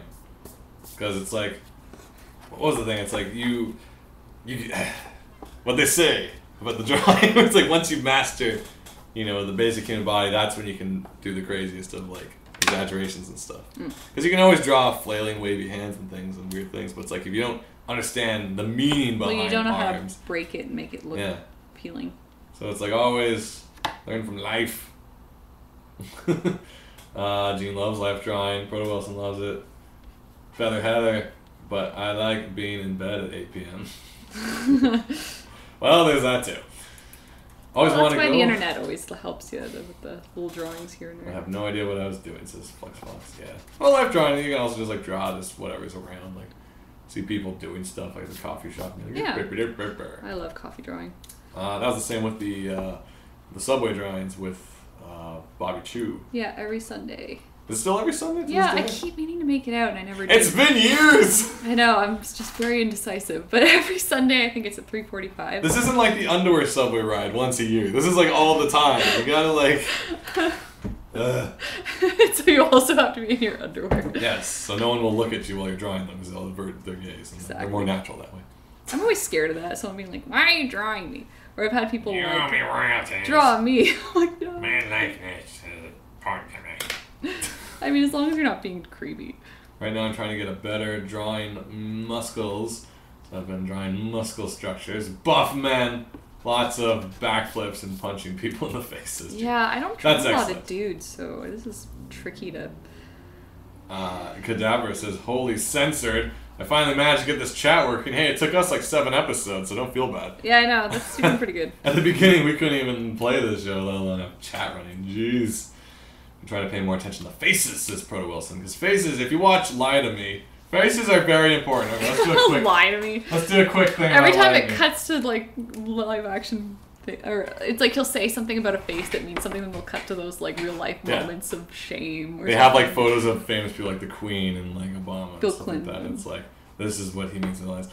Yeah, so I watched a Bill Lie to Me yesterday. It's actually very what's the word for when you're not motivated, but it's like it gave me a lot to parody on, and I wrote so much last night just watching Lie to Me. It's the funniest show ever. If you need a good chuckle, go on Netflix and check out Lie to Me because it's all here's the basic premise is. People try to lie, and Mr. Lie to Me catches them by doing this. Like, basically, anytime he's talking to someone, he's like, why were you at the plantation? And they're like, and it's like, you can't help but, like, be nervous when he's doing that. So I'm sure he can catch you, because he's always doing this weird crane where he's like... But then it's every single minuscule thing where it's like, it'll close up on someone's chin as they're swallowing. Like, close up on chin, like... And then they cut back to the lab and they're like, did you see that? When I mentioned his mother-in-law, he went, and he made that sound. He's lying, And it's just like, huh. And the problem is I find his whole department so pretentious. Like, they're all like the cool CSI hipster kids with the glasses, and he's like, oh, well, was his nose doing a blooble blobble? And it's like, yeah, it was. That means he's glibbity glabboos. I'm like, oh, shut up. Oh, yeah, isn't there like a young There's a whole team of idiots. British dude? The liologists. And it's just like, ugh. And they have B plots that aren't important at all. Where it's like, his story's interesting, was like, what's happening at the ice cream shop? He's like, I asked for 2 scoops. You're lying. Like, close up on the nose. But the problem is every member of the team, it's basically like the asshole show. Because every member of the team is always like, whenever they approach someone to question them, it's always like, you hated that wife, didn't you? And you wanted to kill her. He's you know like, what's no, funny? He's telling the truth. There's something. Well, this should be awkward, but I'm an asshole. When police come up to you, it's like, generally you're not. There was something Jerry was saying where it's like, if someone comes up and talks to you in any of these shows and they ask for information, like, you don't really have to say anything because it's within your right to not say anything that might implement you. But I was like, all these shows would go nowhere if everyone they tried to talk to just was like, you gotta get me a lawyer. Are you arresting me? I'm not gonna talk. Yeah. It's like I watch all these shows. It'd be a show that goes nowhere. They go and they're like, we need to ask you some questions about this other student in your class, and everyone's just so willing to talk. No, it's not even that. It's more like this. They're in the lunchroom, like, so you killed him, right? And he's like, no. And they're like, he's telling the truth. Have a good day, sir. And it's like, and they never get reprimanded for being dicks. Or at least in the 2 episodes I saw. It's never just like, dude, you distraught that man by telling him he stabbed his wife who he's still mourning. And he's like, well, I was trying to see if he was lying, and he wasn't. Great or good. Awkward. Anyway. B-plot. Ice cream shop. Makes me feel better about myself. I don't know. It's a very awkward show. It's engaging, like all the whodunit shows, but it's just like, in the end, you know who... Like, you can call it usually if... Well, because there's two characters will show up, and one of them's going to be the killer. Yeah. And you're like... And you can really flip the coin and pick which one it was. There's really no genius reason why it was them over the other person. Yeah. I don't know. It's fun. It's silly. I've been saying that word a lot, though. That's like my new word for it's crap. It's, It's silly. It's cute. It's adorable. It's funny. It's a decent show. Like, if you like your cop dramas and you find there too much about, things that make sense, check out Lie to Me. It's about people looking at twitches and sneezes and telling the truth from them. Great. Good stuff. I saw the episode where his wife showed up and she was like the smoking hot curly haired wife who's like, hey, bridge troll ex-husband, let's go solve a case together. Bridge troll. Wow. I was just like, when were they together? Because I can imagine their relationship was very awkward. I was saying it last night, like, he'd just be like, so, where were you last night? All the time. And then she's like, this is why we broke up. And he's like, really? Is that why? I'm like, no. Oh, well. Enjoy it. I'm not telling you not to. Why would I say that? There's plenty of shows out there to watch. You can enjoy shows. We're ramping up the Mulan. Uh-oh. You guys ready for this? I don't know if I am. Are you gonna sing "Let's Get Down to Business"? No, because that I was getting excited. Because all right, is there anything else you wish? Anything else you guys like to get off your chest before we do this? Because you're getting 2 Disney movie rants in one day. This could be like hard on your hearts. You grew up on this stuff. You probably still have the Mighty Ducks wall trimmer on your room, like I still have the Jetsons. I like that one. It's cute. It's like Elroy and a robot, or the dog. Yeah, the dog. You guys might have like a special place. Like, no, not Mulan. I was a kid with Oklahoma, but leave Mulan alone. Mulan was special. I'm like, really? Though, I mean, there's a lot of stuff from our childhoods that if you watched now probably doesn't hold up. Because, like, I loved Legend, and there's a lot of stuff I love about it still, but, like, anyone talking about it's like, oh god, like, the acting and blah, blah, blah, blah, blah. But I'm like, but Tim Curry is a giant red demon. I think it still rocks, though, even. It's that whole the thing, music before it was the synth music, and there were friggin' unicorns that made whale noises. It was fantastic. Oh, that's such a unicorn noise, like Secret of Mana. Yeah, just like that. I don't know, it's tricky, because it's like, if only we had the ability to forget a movie we saw entirely and like try to rewatch it, and then remind ourselves that we saw it, and then we can actually compare notes to like, does it still hold up? Was I a kid then? And stuff like that. And there's definitely stuff that holds up in Mulan. I remember watching a lot of really weird animated movies, like Snow White and the Seven Dwarf Elves. Did you ever see that one? It was one of those was it smaller... Dwarfels or Dwarfettes? I don't know, but it was like some spin-off thing. And I think if I watched it now, it would be like, holy crap. Was that the one, or was it a different one where they basically switched the gender of everyone? Yeah, they just switched all the genders. A sequel. Yeah. We're seven Dwarfettes. They're snoozy. And it was like the Queen's evil brother or something. Probably. That was like all those movies. They wanted to get her to eat like a pear. Ursula's sister. Yeah. No, Ariel's human daughter wants to be a mermaid now. Yeah. I'm like, do you know what your mother went through? You flip the switch, it's like we talked about this before. No, but that's she did that to Triton, so I'm like, that's what you get. Oh, so this movie should have been called Ariel's Comeuppance. Little Mermaid 2. I hope you have sleepless nights. Ariel's Comeuppance. Ariel calls her dad, and she's like, I get it. I'm sorry. I'm so sorry. I was a little selfish. And you had to go through this 12 times. How did you run a kingdom? Man. He was a good dad, that guy. He just broke some things when he had to. Yeah, he made a good point. He didn't want her to end up on some fish eater's hook. What father wants that? And she did not care about his feelings. She is just like Meredith. Horrible child. She would have poisoned Triton too if she had the chance. She was like, come in, darling. What do you want? Legs to meet your boyfriend with? She's like, no, kill my father. It's like, what? Like, even I'm not that evil. And she's like, I'll give you the crown. I don't care.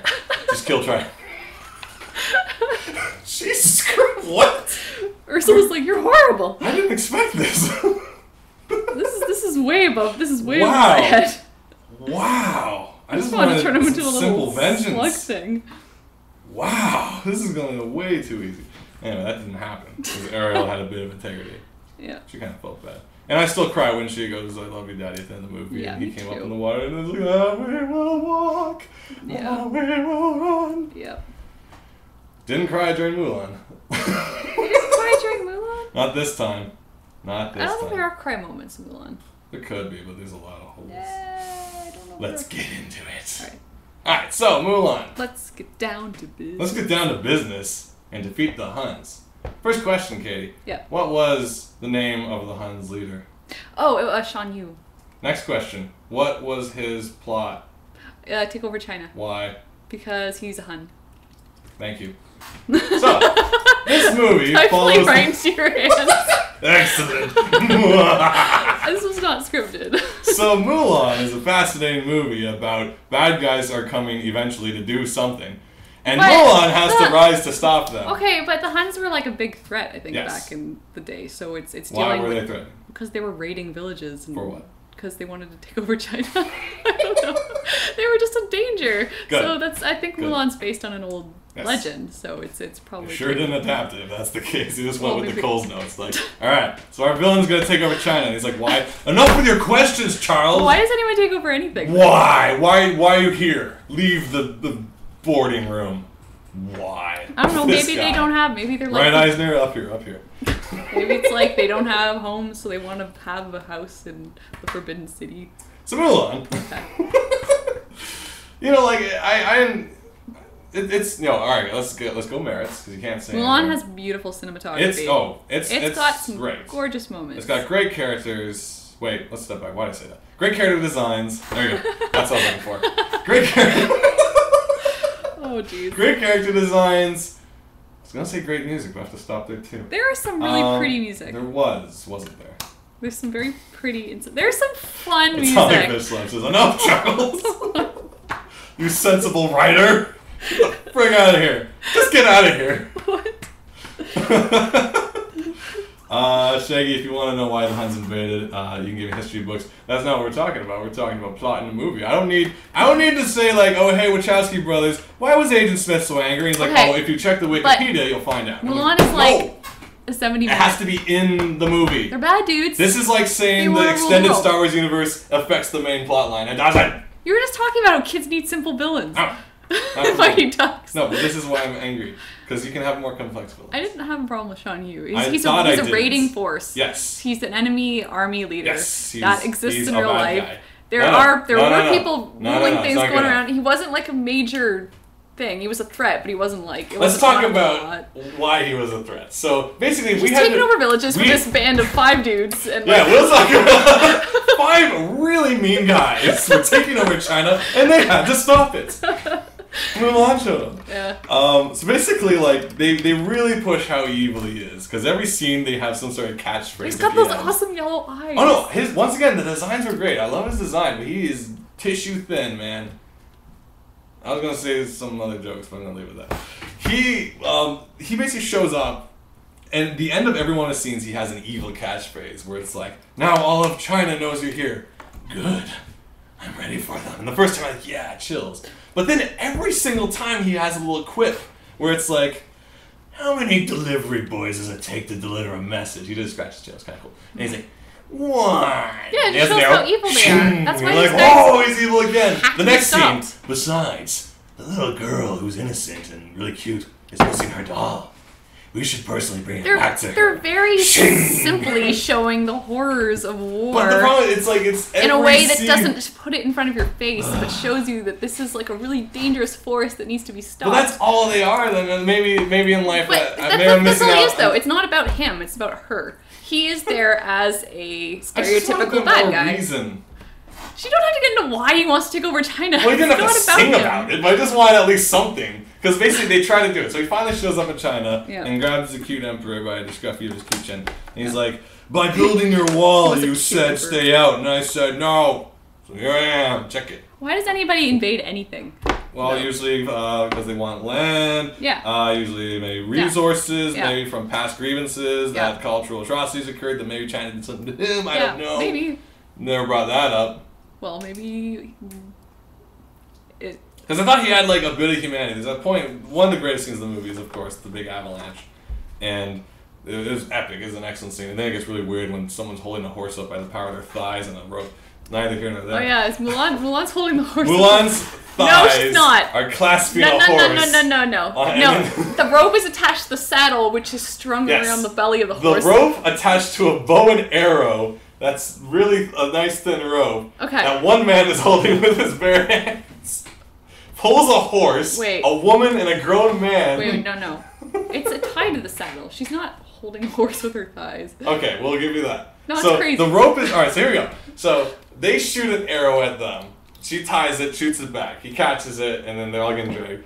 And so in his bare hands, regardless of everyone else helping him, in his bare hands he's holding an arrow, a piece of wood, maybe some like whiskers in it, I don't know, with a rope attached to a horse with two people on top and pulls them up a mountain. That scene is cool. It's fun. Okay, let's go back a step. Where did it begin? It's awesome. I love it when the music's slow and the horse is like running and she's firing. It's awesome. It doesn't have to make sense. No, it's exciting. It's exciting. I'll give you that because when it's like, why make a cartoon if you're just falling. gonna make it realistic? It's like, let's just shoot Waking Life and then they just talk about things. Then you can hear what Sean Yusuf said about it. It's like, why do you want real things? Oh, I had a bad childhood. It's like, then it's just sing weird about it, pain. guys. Yeah. Well, here's the thing. The only reason, alright, maybe I could give it to him that he wants to take over and like rule China, sure, whatever, invade. I would give it to him if he didn't lose all of his men and had 5 left and still showed up in China. He's vindictive. Because that's just delusional.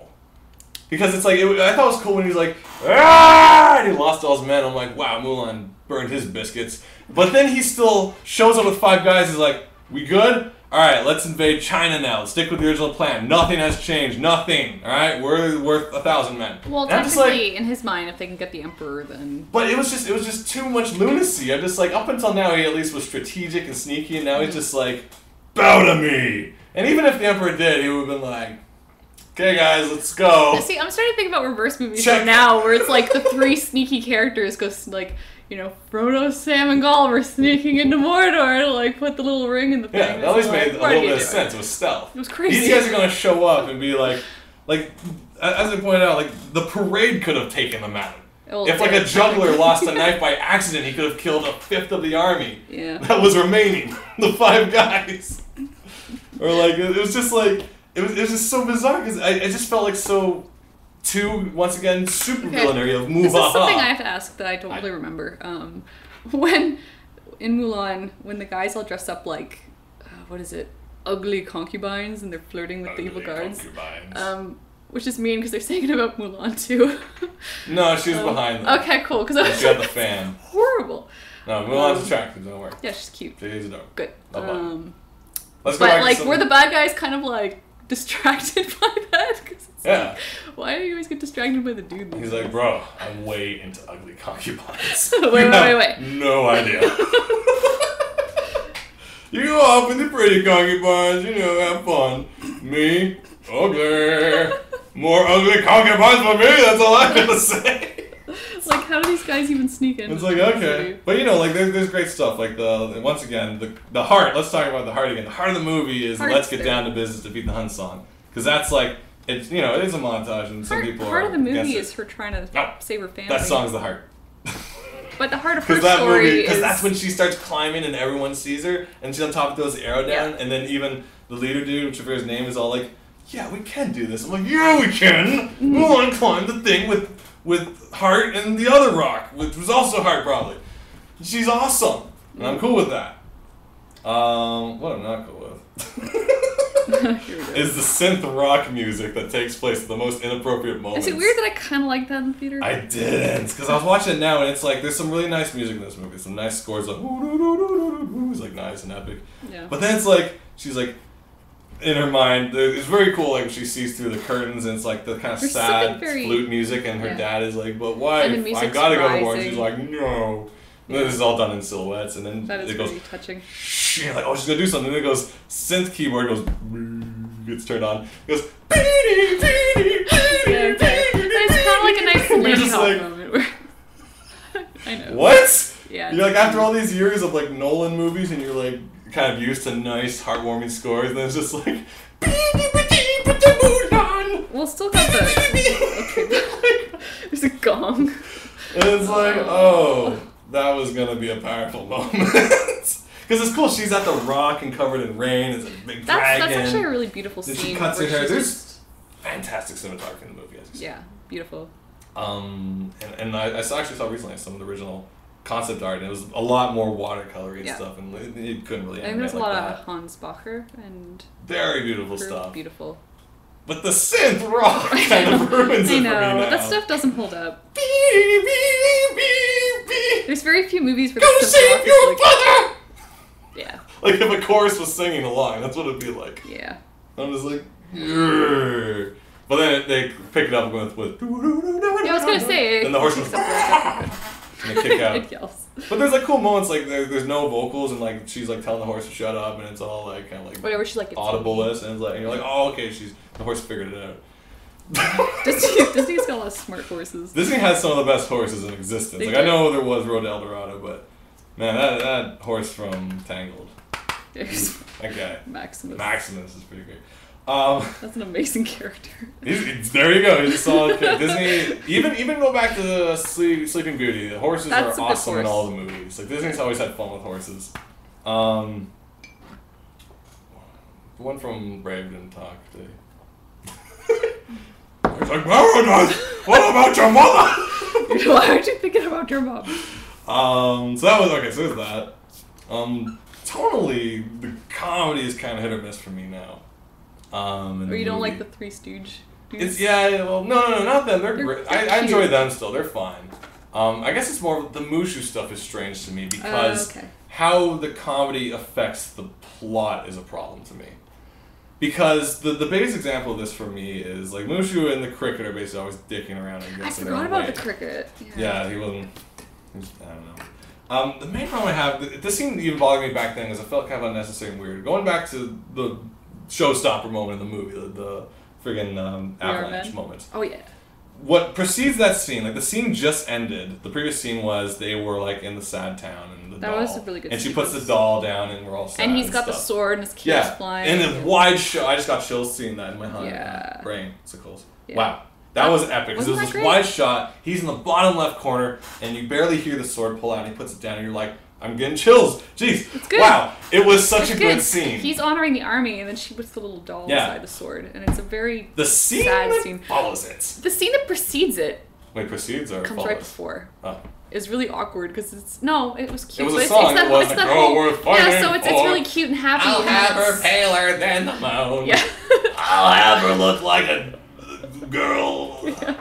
But I thought that was fun, and it makes it much more shocking. Because it was kind of the girl worth fighting. And then it's like, oh shit. Because in the Disney release soundtrack, they actually ended the song and it like, gets "For," silent. The shit gets serious, and you're like, wow. I thought war was fun all of a sudden, but Yeah. now it's sad. Now, so we get the sad moment. But this Epic is, scene. see, I gotta say again though, this is why you can't go into Sean Hughes' motive, because he has to be a bad guy. If he's gonna destroy a village, you can't feel sorry for him. He has to be just a well, I force just of wish I knew destruction. why they died then, maybe. Why? Not just for, I wanted the Emperor to bow, okay? Well, he wants to invade. I had to kill them because the Emperor has to bow to me. What do you not get? Kill! Bow! I don't know. It's in my plan! It's, I guess just looking at any kind of... It can't just be a force of destruction, I agree. But as I explained, it's just him still going with 5 people to invade China kind of threw me, being like, oh, he's just kind of silly now. And you know what my word for silly means. Anyway, No. so this scene always bothered me. Well, you know, like I enjoyed the movie as a kid. So we had the sad scene, sword, epic, doll, sad. Cuts to them walking on the mountainside. All of a sudden, a firework goes out of the carriage of, not the firework, but like the rockets. Oh, yeah. And it's like, what?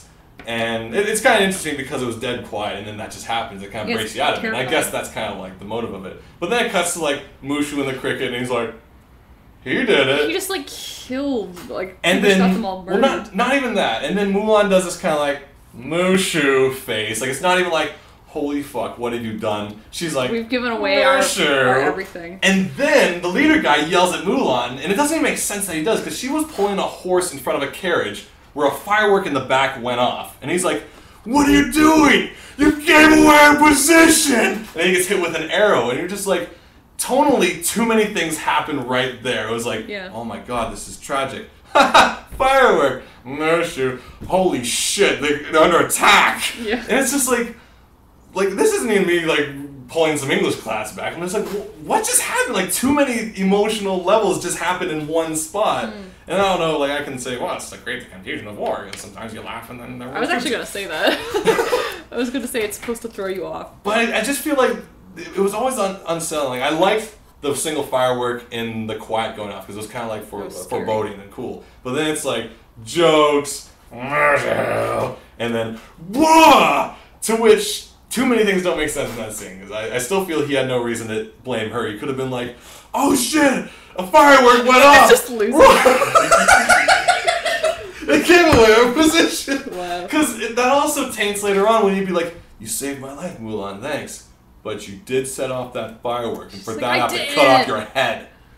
Like, it's like that would have happened later, but no one mentions, remember when Mulan or Ping set off that firework and we all died. I miss that guy. Girl, I don't know what I'm so confused. is. And it's just, that scene always bothered me, because I'm like, dude, he has no reason to yell at her for that. It could have been a malfunction. Because she wasn't there like, That's true. War. Like, she wasn't doing that. Yeah, but if she was in charge of them, maybe she didn't put something... But he's like, what have you done? You gave away our position. I'm like, no. My diet's on your head. Yeah, something went wrong, malfunction. I'm pretty sure she was tending the horse. And that always bothered me, and it just emphasized more so today. I don't know, maybe he looked around, she was doing her like, wah, wah. He's like, why are you smirking at that hole in the carriage? Did you do something? She should have been more concerned than sassy. Yeah. But then it was like, you know, the moments after that are huge, like the scene with all the Huns coming down the hill, and you're like, oh my god, there's no way they're going to win this. He basically says, we're all going to die right here, guys, so let's go out good. With a bang kind of thing. You're like, holy crap, this is like Toy Story 3. They just accepted their fate. Yeah. This is huge. You know, and I'm just like, this is crazy. And then she grabs the firework and runs off. He's like, Pang, where are you going? Come back and die like a man. Die like a man, Pang. And it's huge. And then when, you know, she has a rocket right in front of, you know, Shan Yu, and you're like, all right, she's going to take him out. It's like, oh, the mountain. And it goes off, and then Mushu's like, you missed! He was right in front of you! And then you see the mountain start to crumble, you're like, oh my god! And everyone starts running, and you're like, ah! This is great theaters!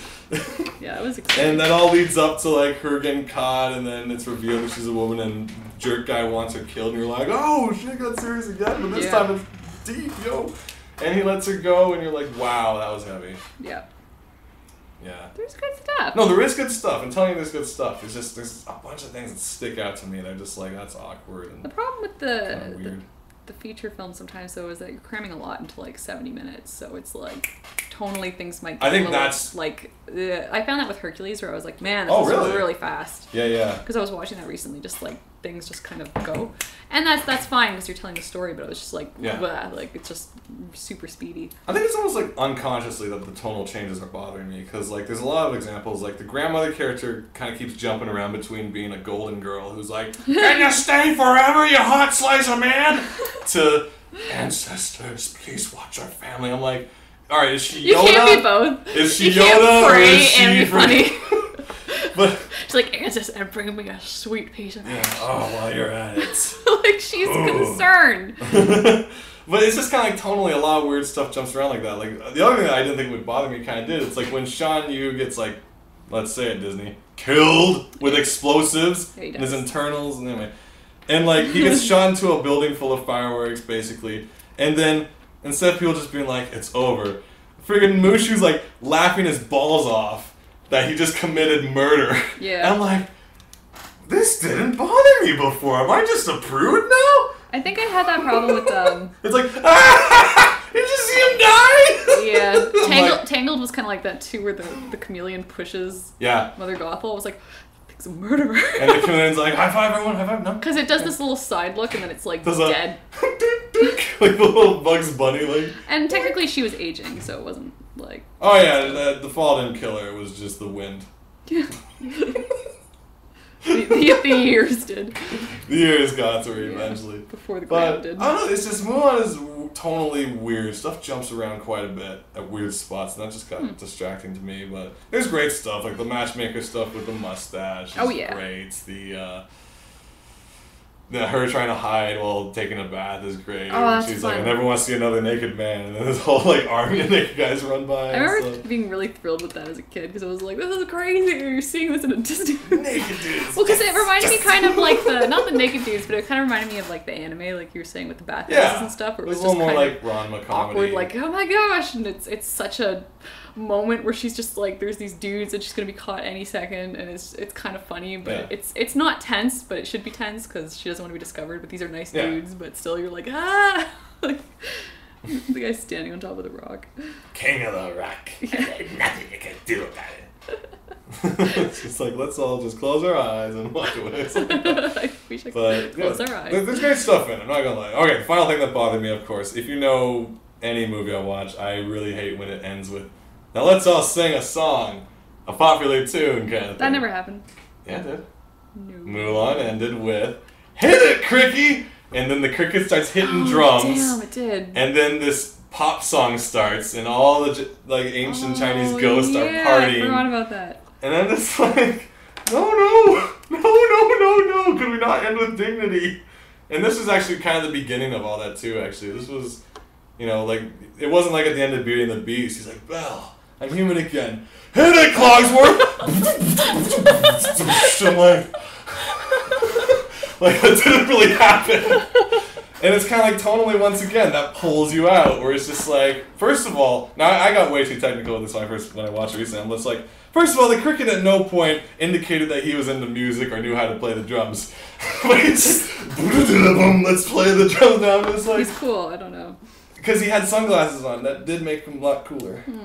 And the music was, chew your heart, you gotta be chewing your heart. That's it. It sounds nothing like the soundtrack of Mulan, but it's here anyway. And I'm like, tonally once again, it's just. Maybe that's what was supposed to play when she cut her hair, and that's why. Chew your heart. She's like, I must save my dad. Chew your heart. Oh man. I got to be. Like there's something nice about a nice quiet ending, and even like to top it off, like he comes back to be like, oh boy, I want to marry you. And there's a really funny meme I saw going around with like the different things Disney princes and men say to the leading ladies. It's like, and it's like a series of a lot of really beautiful quotes. Tell me, quotes. Princess, when did you let your heart desire? And I'd rather live 100. I'd rather die tomorrow than live 100 years without not knowing you. And it's like a whole series of beautiful sentiments. Yeah. And then there's this guy. And he's like, you fight good.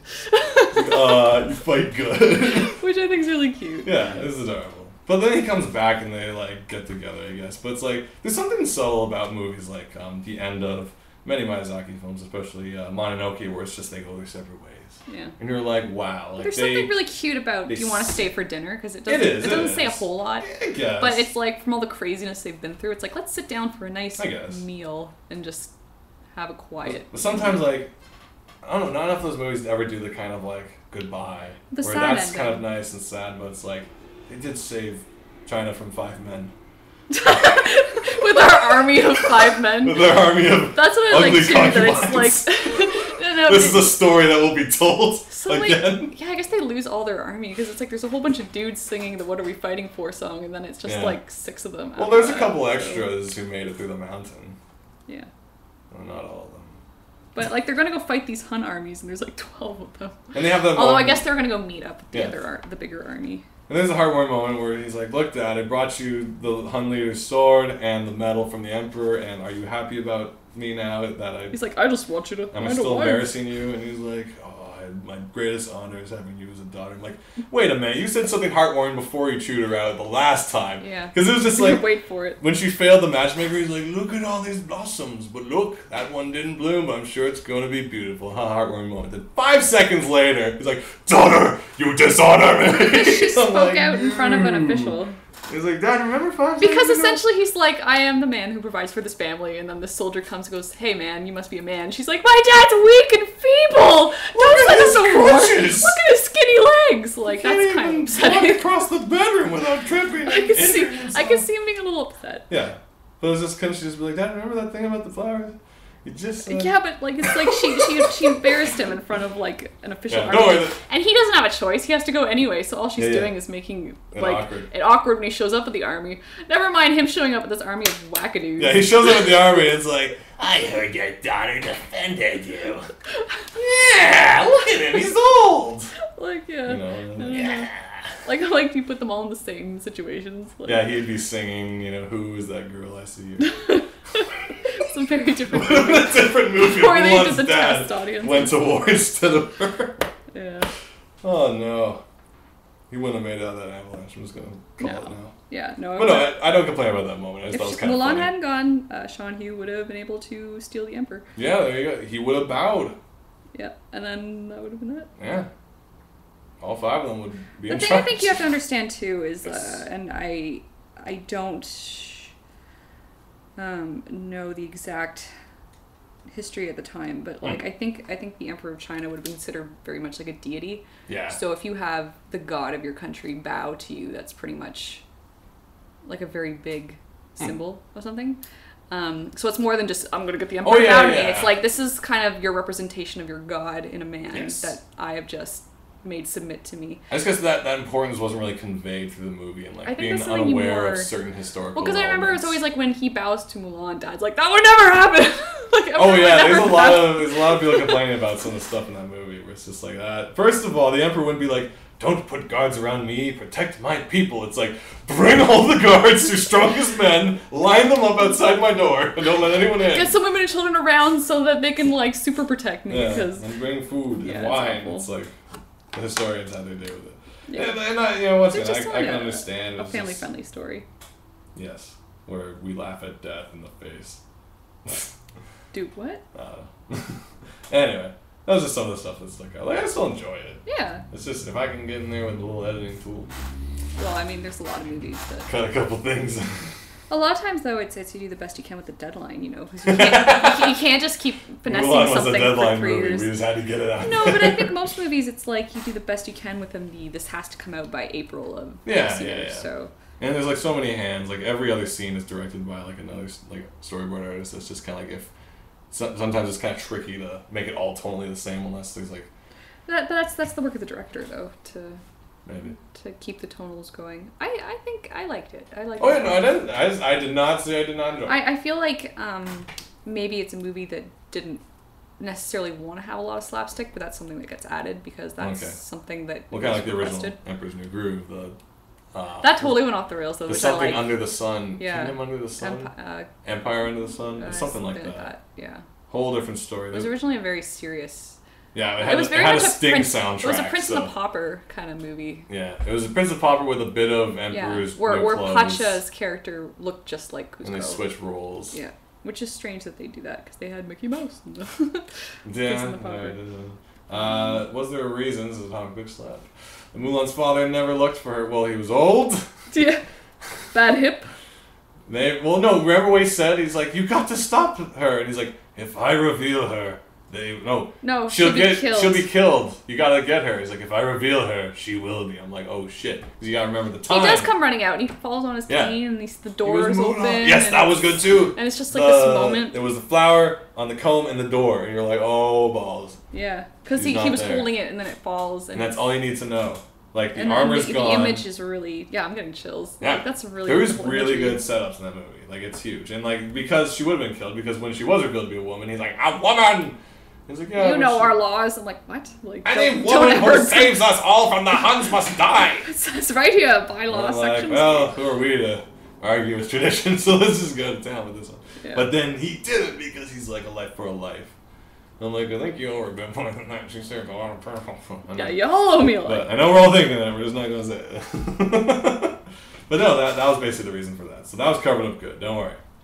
They covered the tracks there. Yeah. That damn cricket was causing trouble. Cricket got a lot of people killed in that. Yeah, man. Cricket. Or Mushu. and Mushu.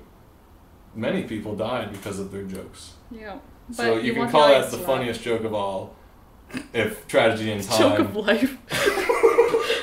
I was killed by a cartoon dragon. He wasn't even supposed to be on the mission. A real god was supposed to assist Mulan. I gotta redo this thing. Yeah. Let's find out. No, I can't You show don't want it. to look at it now? It's actually, I don't really like it. Sorry guys, no Katie cam at this point. I will show you what I don't like about it. Oh, okay, there you go. Because this is a learning show. Because...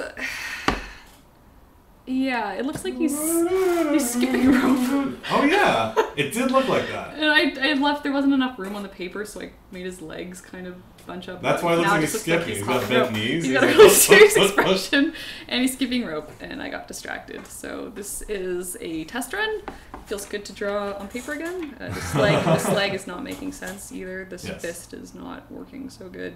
Yes. His torso is much too long. I'm essentially...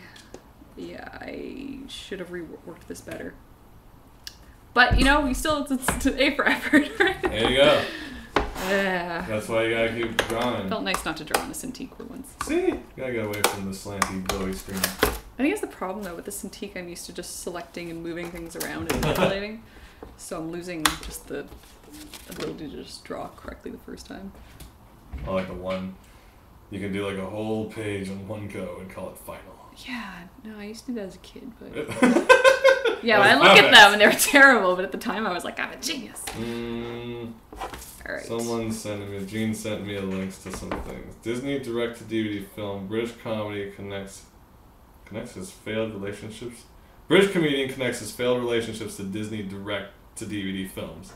Oh, that sounds great. I'm gonna check that out. If it's like Aladdin 2 and 3. That's fantastic. Oh man. Okay, cool. I feel like I yelled about enough things today. So yeah, I feel good. Wrapping it. I feel good I got that out. Yeah. Unless you guys have points you like to make too. So once again, I understand like the historical. Well, I don't truly understand, but I have the impression of the historical relevance of why to make sure the Huns are the bad guys. Like we don't have to learn all the motives and stuff like that. But it just seemed a little too like he's just a force of badness. Maybe it was. I don't know. He was a force of bad. But I feel like there's got to be at least something. But it's just like once again. If he brought the whole army to town, I'd be like, I think the thing is, but the fact that there's 5 of them there, and it's like, okay, that's kind of yeah. But when you try and like, I don't know if you're saying you just want to know his reasons, but I think if you try and like understand the kind of person that would totally destroy an entire village, like it would kind of put a weird thing where you're trying to like almost sympathize with this person. Yeah, no, I don't want to sympathize. So it's better to just keep him as like a black and white villain. Blank slate. Because the truth of the matter is everyone's always fascinated why people do things. That's why the news never shuts up about like incidents like that where it's just like, let's keep talking about his motives. He used to play tennis. And it's like, okay, we're learning everything. I'm not saying tennis leads to murder. I'm not saying that, but it's basically everyone wants to know what went wrong. I'm not saying like they need like a CSI or a breakdown. No, but what was it? Because essentially we're all people, and it's like what made this person go crazy, and what makes this person run an army, and this person like want to just make pots all day or something. You know? Yeah, okay. So I don't require that from a Disney film. Yeah, I'm just saying it's like 70 minutes. There's a lot there if you're trying to understand the villain. He's just the villain. That's fine. Like, even like, you got Gaston. I'm not saying he's like. I mean, Maleficent. I mean, why is she such a jerk? She wasn't invited to a party. Like. Oh, don't go down that road. I still respect her because she's a badass. I love Maleficent. She's my favorite. She's got some good lines. I feel like she's more. She's traditional bad guy in the sense that I guess there's a difference in storytelling where sometimes. Well, she's classy. If it's like purposefully a traditional story, then I'm like, yeah, she's just a bad guy. Yeah. Well, even like Cruella de Vil, it's like. Why want to make puppies into a coat? She was specific about her motives, at least. She said it a couple times. Yeah. But in any case. And like, how is Anita friends with her? Like from college, man. They probably. That's the series I want to see. That's what I want to. How did those Anita and Cruella in the college days. Like they're probably roommates. Yeah. And they just got stuck together, and like Anita's just having to go with her for all these weird adventures. Yeah, that'd be great. That'd be like the weird. That would be the next weird like Disney live series or like one-off DVD movie. When Hook Met Smee. How they become such good friends, those two? Smee! That's a really funny movie. He's a great villain. Yeah, no, he's such a good villain. He's so goofy. And he plays the piano with a hook. That's always nice. Because there's something like kind of scary about him and something kind of charming about him. And, like, something really goofy about him. Like, I don't know how you read the books and come up with this total cartoon of a character. Yeah, I really like where this derived from. We'll talk about Peter Pan some other day. I got nothing. I like villain talk. We should go into that next time. Oh, I don't know why this is becoming the Disney hour, though. You can escape in the last 3 minutes with a different tone. Yeah. Sure. I don't know if I have anything else that kind of ran the gauntlet in this one. Mm-hmm. If that's the right phrasing. No. Oh. No, that might turn into a rant. Yeah, maybe. I wanted to explain why I love to rant. Maybe we'll save that for an intro. Oh, wellsies. Mulan, Mighty Ducks, Cage of Eden, David Mitchell. Skip that. Ads, skip that. Nah. Well, that's kind of tied to the anime formula thing. I had this weird idea right at the beginning of the episode. We were talking about formulaic manga and anime and how it's always like, I want to be the very best. I thought like an interesting one I could do more related to my age is like, because I walked by a rooftop patio at a bar. And I thought this awesome new manga where the kid, or me, is like at only the main level bar and wants to eventually become the very best and go to the rooftop bar after a while. Because the rooftop bar was closed today, so we couldn't go there. Right. But it's kind of like Naruto, but working your way up to go to the rooftop to, like, instead of just the main floor. So it's kind of like he goes through the series. You follow his journey of going from like at the bar to a table in the bar to outdoor patio to like little private patio spot, and then he finally gets to the rooftop. And the cool thing is there's like these 7 rooftop masters who like watch him working his way up and are like, interesting. He's eventually gonna make his way to the rooftop. I don't know if we need a whole series for that, or maybe like 5 minutes. It's like we will watch him very carefully. He puts up his glasses and has a pint. Yeah. And there's one who's like his brother wearing a mask or something. He's like, oh, no, you disappeared. He's like, no, I went to the rooftop bar. I haven't left. I'm a bar watcher. Which bar did you walk by? There was one in Liberty Village, but I thought it'd be interesting. An interesting series about, you know, you can follow all the beats. You want to be the very best, and then there's the guy who has vengeance against one of the other Why doesn't he guys. just go And upstairs? then there's the girl who's the child of what? Why doesn't he just go upstairs to the rooftop bar? Like, why does he have to graduate? He could just take his drink and go upstairs. Why would you ruin this for me? This is gonna be such a good series. I don't know. I'm sorry. You look so disappointed. Yeah. I'm sorry. Well, that's this episode of Shenanigans Live. The book, of course, which may be slightly better than that last idea. Silly Kingdom. Where there are no rooftop bars. 211th birthday. You know, some books. Go to sillykingdom.com and get a book. I don't know. Maybe I wrote a good book at some point. I'm sorry. It's a good book. Check it out. We are going to go represent it. You're not coming to Montreal. No, I'm not. I am going to Montreal because Silly Kingdom is nominated for 2 Joe Shuster Awards. What? That's right. This little book here was nominated for a Jean Day for self-publishing and a Dragon Comic Awards for kids comics. Yeah. Yeah, so. And we find out this weekend. Yeah. It's going to happen. Very excited. and nervous and exciting. Unfortunately, I won't be able to make it because I have tickets to the Zelda show. That sounds like it's going to be The good. Zelda Symphony of the Goddess is here in Toronto this Saturday. I might still be traveling across North America. I heard it's a really good show from people down in California way. And I bought tickets way in advance, and I'm just like, it's me and Heather are going. Nice. So unfortunately, we won't be able to make it out to. Also, I can't really afford to go to Montreal at the moment. Let's just be real. Yeah. Anyway, but Katie's going. So if you're in Montreal, you're at the con, you might be bopping around. No table, but No table, but I'll probably be bopping around. yeah, you might feel like running or teach her some French or something. Hey, there we There go. you go. Anything like that. This is an educational show. Yes, it is. The Facebook, of course, is Shanna Hannigan's. How do you get there? Is it like Facebook /something/? Yeah, facebook.com/ShannaHannigans. Go there. Most of our important updates are there. Otherwise, go and check out the Twitters. Shaggy Shan on Twitter. Katie Shy on Twitter. You want to go to uberfriendship.com for articles and stuff that we make. I don't really make articles anymore. I don't make much of anything anymore. Oh, God. I have another TTDC coming out. It's almost done. It involves Quidditch at some point. Don't worry about it. Yeah. I've been working on that one slowly, but hopefully I'll get That was some fun work to on shoot. it. What else is coming out? I don't think I have anything else at the moment. I'm just working all the time. I got 2 projects. I'm just like, grr. And then we have a comic project we have to work on. Oh yeah. Yeah, I don't know if we can talk about it. No, but not yet. Not until it's we are confirmed. excited. There's always something Yeah, it's coming gonna up be good. to work on. I gotta get more writing done. We Beyond are that. Great this month. Yes, I should. Jan Hagen's Live, of course, usually every Wednesday on Ustream because we tried so hard with you, Google Plus, in your chats, and you failed us too many times. Yeah. Ugh. Would have been fun too. We could have drawn with you guys or something, but oh. I know. We'll figure it out Someday. who eventually. knows? I know, it's that kind of like, That'll probably never happen. sure we will. I think like next week is like the 50th episode, isn't it? It is. 50th episode. We need to do something special. I am running that book contest, but because I haven't really been We'll pick it advertising again. it. Oh, let's talk about it again. Well, okay. We've got a bunch of viewers here. Oh no, people are starting leaving because we started in the show. Oh, dang it. Okay. Okay, you guys who are here, check this out for a second. Katie's got a contest for you. Yeah. Go. Okay, basically just as a way to thank you guys for sticking around, watching our stuff while we're kind of in between projects. Yes. We wanted to Give back. So we're giving away 3 of the books we've worked on. I think I have them over here. Mm-hmm. Because, sometimes books are pricey. Yeah, the Sometimes books you can don't be wanna expensive. buy I know books. books So can be pricey. we're going to be doing a giveaway So on the we Facebook. have a And contest. essentially, we're going to be giving away a copy of Silly Kingdom, a copy of Cautionary Fables, which we have a short story in, as well as Flight Volume 8, which we That's have a short hefty story in. book. It's a The last good volume of Flight. last volume of a time. Of a, Yeah, man.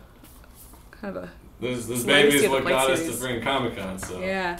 you want to check this book out. And then I'm throwing in a whole bunch of my colorful little postcards that I bring to Comic Cons. So, to enter, all you have to do is like us on Facebook, and then Yep. we will pick one person at random to send all this to. And if you've already liked us, you're already entered. You're already entered. But hey, I was gonna say tell your friends too, but then that changes your odds. But they might change your odds really good. Like let's say you were number 87, and the prize is going to number 88, and then your friend joins, that pushes you to 88, then you win. So Yeah, I'm not exactly sure That how we're could gonna. happen. I think what we're gonna do is everybody has a number maybe, and then maybe select it. But you can win things, and you don't have to sign up for anything. Just like our Facebook. You don't have to. Yeah, it's that easy. If you're on Facebook, it's as easy as hey, click.